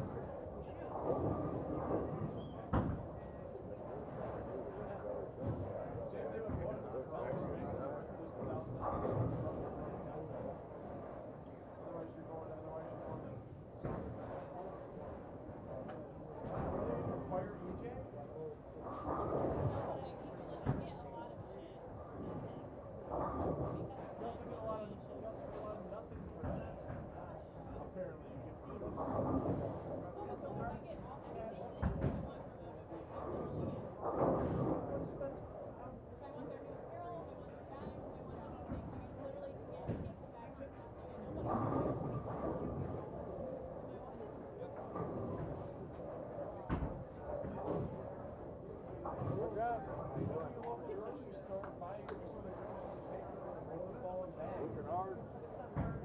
Not right this minute. Ever? Yeah. Oh, yeah. Got done early today. I took half day off. I busted through my routes real fast today. How you doing?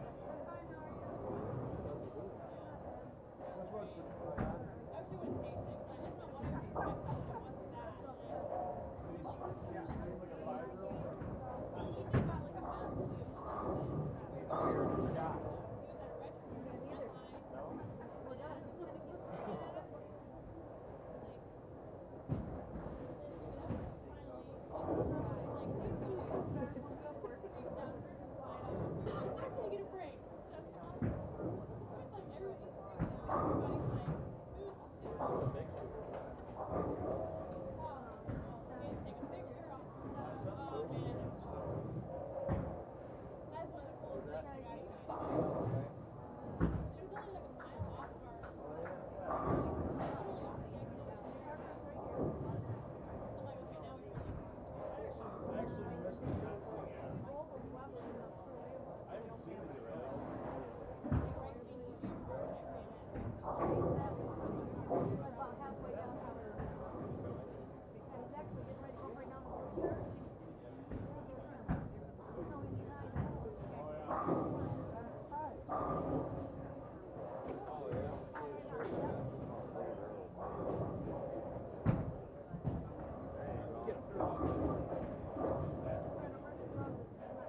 Oh, now we're all done talking about filling the bus. Let's fill your scorecard with the top 10 players here at the PBA50 Jax 60 Classic.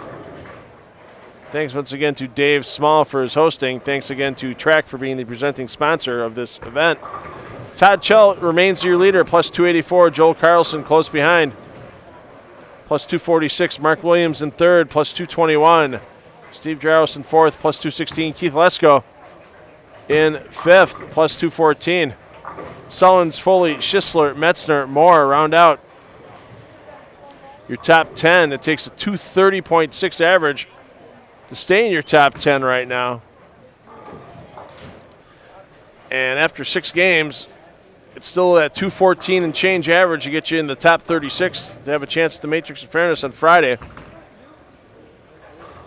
And right now, Lyle Kuhlman is the number at plus 88. Other notables outside the top 10.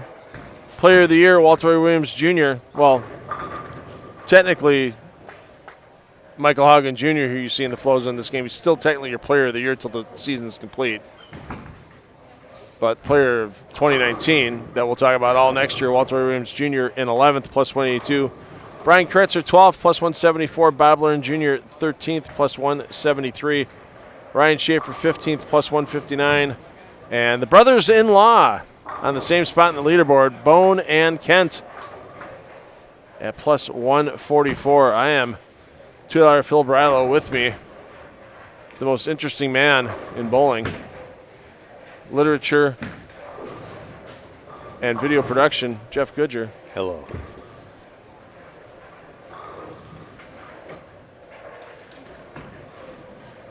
And what a week of, you talk about going from a high to a low in literally 2 games for Brian Kretzer last week in Wyoming, Michigan. Shoots the huge game to get into the tie for 32nd for the roll-off. He's defending champion in the event at Spectrum Lanes. And then promptly misses a 9-pin to fall out and not cash in the roll-off game. After being well, he wasn't in control. Anderson was in control of that 3-for-2 match, but Kretzer was safely in second all the way into that 9th frame. And then Allstott, he did have to show up in the 10th and strike a couple times, which he did. But he wouldn't have even had that chance. That'll leave a mark for Lucente. Well, actually, it does leave a mark yet. He actually has to knock the 8-pin down on his second ball to leave a mark in that frame.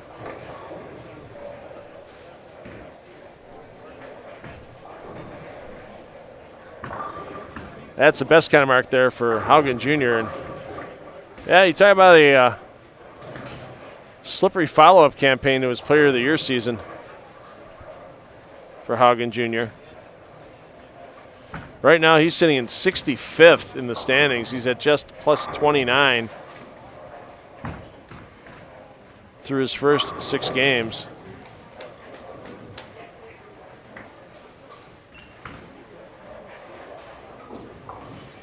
And on the 50 Tour, I mean, 3 events this year where he didn't visit the pay window, and 2 of those being majors, the Senior Masters and the Suncoast PBA Senior U.S. Open. He made a run at the Championship Lanes Classic to try to make the stepladder, fell just short, but he does have 3 consecutive visits to the PBA50 pay window in Hammond, Anderson, and Wyoming.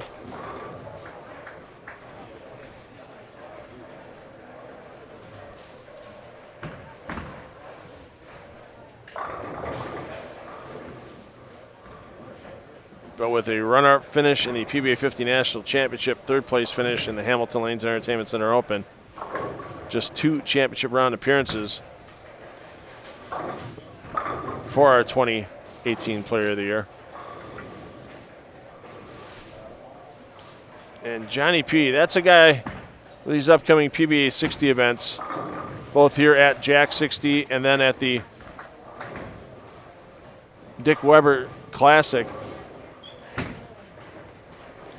It's one of those gentlemen you have to keep in contention. I mean, Johnny, the first 2 events in Fort Wayne for the Dick Weber Classic, led both those years. I believe it was 3 years, actually, Johnny led, and failed to get out of the championship match all 3 times. Let me go back and check my 2017. He kept losing to guys named Bill. First McCorkle, then Henson. Yep. Actually, in 2016, he finished 4th, so he made the stepladder that year. But I believe he lost to another Bill in that one. No, he actually lost to Ron Moore in that particular stepladder in 2016. Sometimes Ron goes by Bill. Bill Moore. It's a Not to be confused quality with mantra of accountants everywhere. Not to be confused of Bill Maher, the political comedian with Real Time on HBO. Johnny, the great run at the PBA50 National Championship. They actually led qualifying after the second day of the event. He was stunned that he was the qualifying leader at that point in time. Couldn't believe he had bowled as great as he had. He ended up with a 14th place finish there. But not a good week for Johnny last week in Wyoming as he finished 93rd in that event at the PBA50 Spectrum Lanes Open.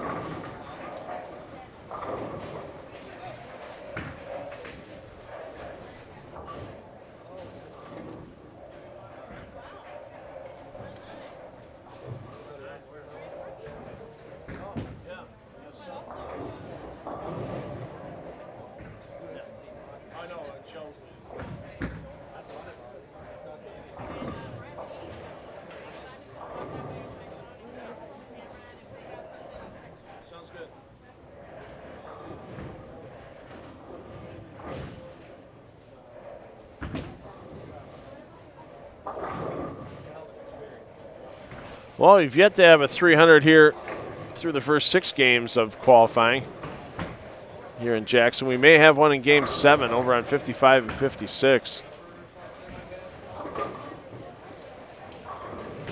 Steve Hoskins on the front 9.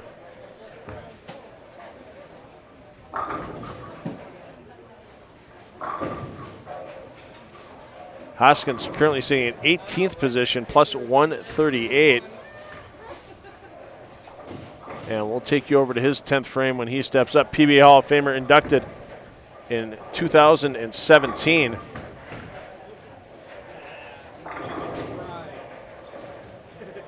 And this is the last event he has to make his mark towards the PBA 50 Rookie of the Year race. Right now, Danny Weisman with the second place finish in Mooresville behind Walter Williams Jr. And another top 10 finish at the PBA 50 National Championship. Weisman is currently your leading candidate, one would think, for Rookie of the Year. He's only bowled 3 events. But with the points he's earned and with those finishes, he's still Rookie of the Year eligible. Yes. Which is scary if he was healthy, if Weisman was healthy and could bowl the entire season, what he could have done. But he underwent some platelet-rich injections after that Mooresville event. Had to take some time off to heal the right shoulder. But Danny says we will see him in Delaware at the PBA Gene Carter Pro Shop Classic during the middle of the USBC Cup run. So Danny, prior winner of that event when it was a super regional. So always good to see Danny at PBA events, no matter where they may be and no matter what division of the PBA it's in. Like if it was just a PBA Pro-Am, I'd be happy to see Danny Weisman. And I'm sure there's a lot of fans that feel the same way.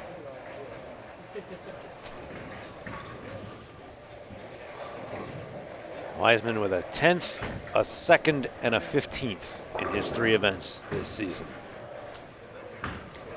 Very good debut performance.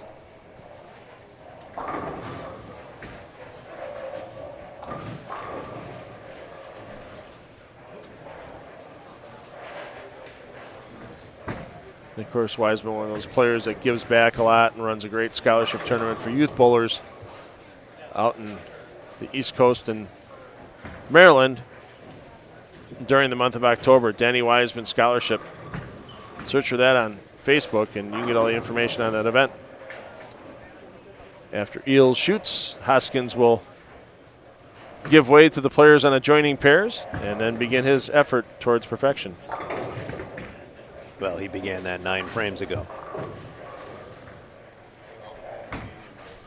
But I understand. No arguments for me. I apologize. Don't. PBA50 Dave Smalls Jax 60 Classic here in Jackson, Michigan. PBA Hall of Famer Steve Hoskins working towards perfection. Game 7 of this 8-game qualifying block, and not even close on that last shot for Hoskins. You see the arm on the way back. He knew he got that one thumb down. That one got left, and that one got left in a hurry on this 37-foot giant Petraglia pattern. Not much hold in the middle part of that pattern, even if players tried to develop it a bit by migrating left. The hold just not there for Hoskins. But the move up the leaderboard definitely there for Steve, as he'll try to convert this spare, and we'll try to get to game 8. Actually, we have no choice. We have to get to game 8 after game 7's done. PBA rules say if it's an 8-game qualifying block, it's got to finish.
Win a PBA tournament, you get to two be on the Flow Zone Game 8 of the first qualifying round after.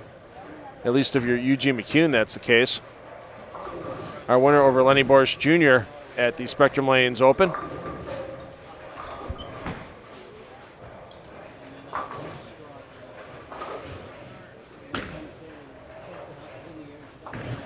McCune, though, not having a good week here in Jackson at this point. He's just plus 46 after 6. Of course, we have yet to add our Game 7 scores in. We'll be doing that shortly. And we'll bring you the top of the leaderboard here at the PBA50 David Smalls Jax 60 Classic presented by Track. As soon as those scores come across the wire. Terry Metzer took home a check at the home game for him last week at the Spectrum Lanes Open. And so far today, Metzner having a solid day as well, as he was in the top 10 after 6 games. Asked Metzner what the key to his success today was. He goes, throwing the ball, getting hit my target. Yeah, it's pretty simple when that happens. Metzner looked a little inside of target on that one, but he got the ball to skate. Lucky to leave just the 10. I don't think that shot was his original intention.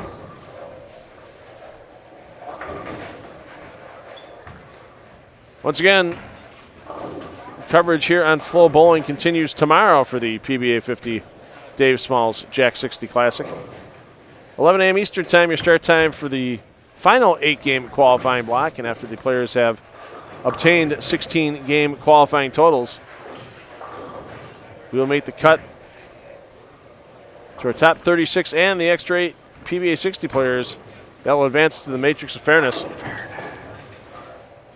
beginning Friday at 8:30 a.m. Eastern Time.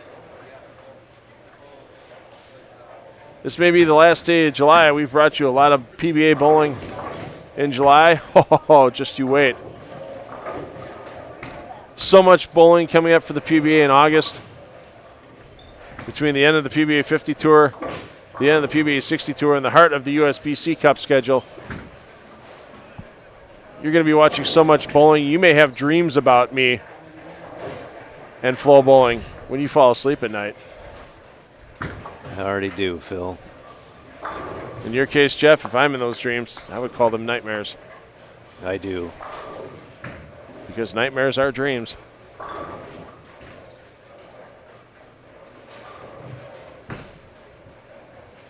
And a donut without a hole is a Danish. There are only 6 days in August that will not have live bowling on FloBowling. And all 6 of those days are practice days for players. So no more than 1 day in a row in August will we be deprived of live bowling. And of course, there's always archive bowling.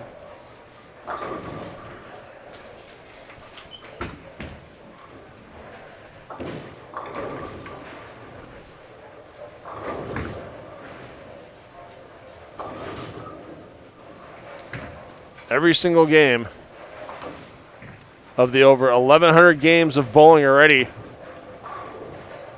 streamed on FloBowling here in 2019, available to you in those archives.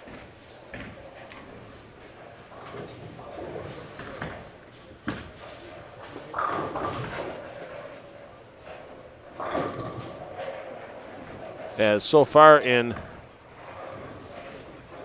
2019, FloBowling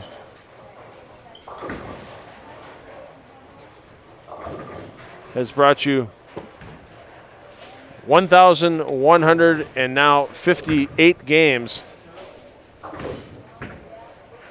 of live streamed bowling for your pleasure. Not just bowling, bowling at the highest possible level.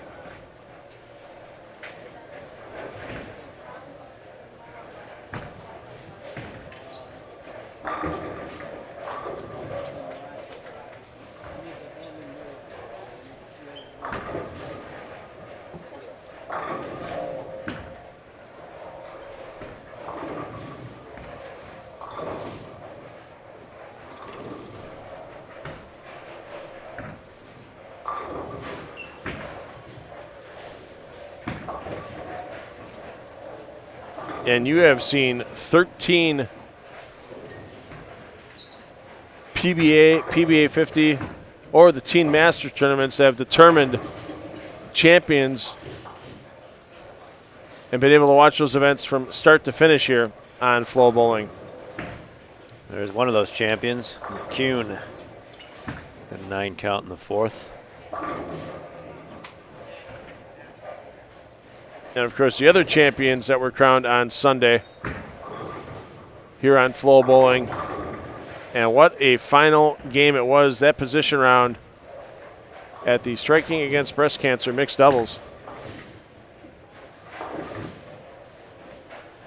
was incredible, as 3 teams stepped up in the 10th frame of the 20th game of competition with a chance to take down that coveted title at the tournament affectionately known as the Lucy, along with a PBA title for the gentleman, a WBA title for the lady if they were members. And it looked like Aaron McCarthy and AJ Johnson were going to have the best shot at it, but both of those players opened in the 10th frame, and that let Kyle Sherman and Amanda Green make their way into the winner's circle for that event. Sherman took home a PBA title for his win. Amanda Green, though, dropped her PWBA membership as she's in law school and really not bowling a lot. And you can check out the story at FloBowling.com about how basically Amanda and Kyle weren't really going to be partners to bowl this year because of how limited Amanda's been with her own bowling with being in law school. It's a pretty interesting video. You can check it out after this round's complete at FloBowling.com. I just like the reaction between the two of them when they finally added the math, subtracted the opponents, and found out that they were the champions. Just sheer disbelief they had with losing their position round match but still having enough pins accumulated to take home the title. It's losing the battle but winning the war, as the old saying goes in that case.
I thought Pete Weber was going to switch to the shot put delivery there for a moment.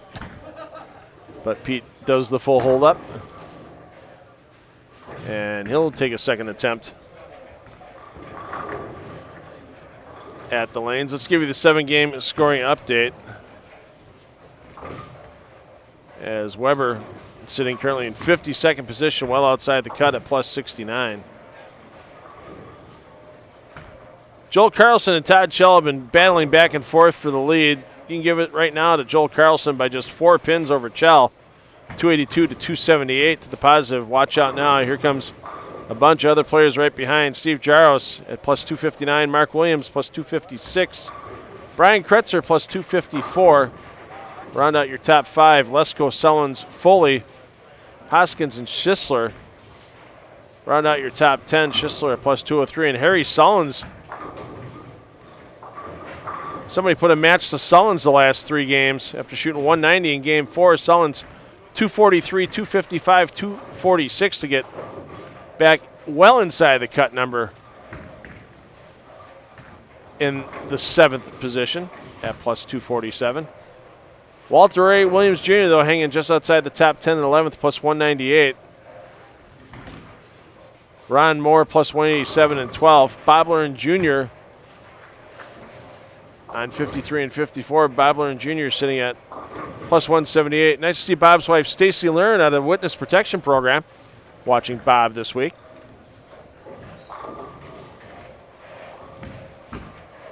Parker Bone, the 3rd and 16th. Doug Kent, 17th. Brian Voss, 20th. And for all you Johnson of the Jeff Variety fans,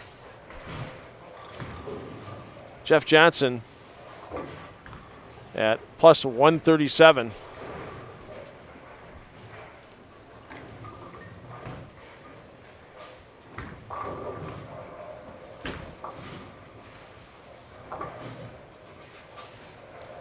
Right now, Eugene McCune sitting on the number if we were to cut at the end of competition after last game at plus 104. The tie with Lyle Kuhlman at that same number. But there's a lot of players bunched up. You go 30 pins to the plus on that score by McCune, and you got 27th place Dick Grand. You go 30 pins the other way. You got 48th place Gregory McCready. So lots of players still in contention to make the cut. And, of course, there is a full 8 games of qualifying coming up tomorrow beginning at 11 a.m. Eastern time.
Just a couple frames remaining here on our opening day of qualifying at the PBA50 Jax 60 Classic. Once again, thanks to Dave Small joining us in the booth a couple times today. I want to thank the Jackson Area Collaborative Knowledge Source for their contribution to the show today. And we're going to let you enjoy the rest of this qualifying day with the sights and ambient sounds of Dave Smalls Jax 60. For the entire FloBowling crew, for Jeff Goodger steering the ship, I'm Phil Brilo. Don't forget, parents, $2 Phil tells you, take the kids bowling because they're going to have fun for life. And we will see you back here tomorrow morning for day 2 of qualifying, 11 a.m. Eastern Time, here on FloBowling. See you tomorrow.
Take a picture of it real quick. So I can post to my fans how bad I suck.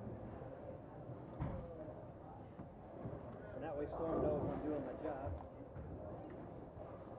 They might hire me back next year. Here you go, Mike. They might consider keeping me on.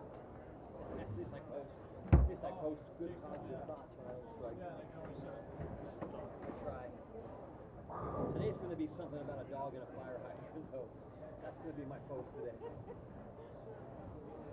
want to wait until he hears about it.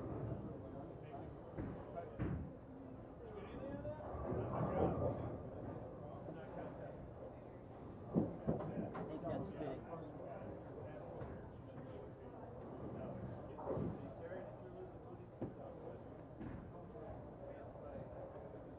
A friend told me at Hampton, it's ringing true. You said some days you're the dog and some days you're the fire hydrant. Right. I've been the fire hydrant a little too much lately. I gotta start being the dog again. Right. So you have 0 of you and Dave. Just way to wait on it.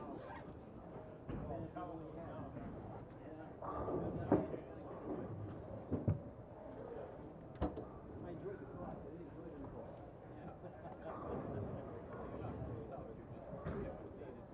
Yeah, sorry. I enjoy bowling again. Yeah, it was fun. Thanks. Let's do it again tomorrow. All right, we'll try one. I'll give you one more shot. Thanks. I don't know. After that, no one for the rest of the year. I'll try and not suck it. I'm tired of shit. I'm just going out. What they doing?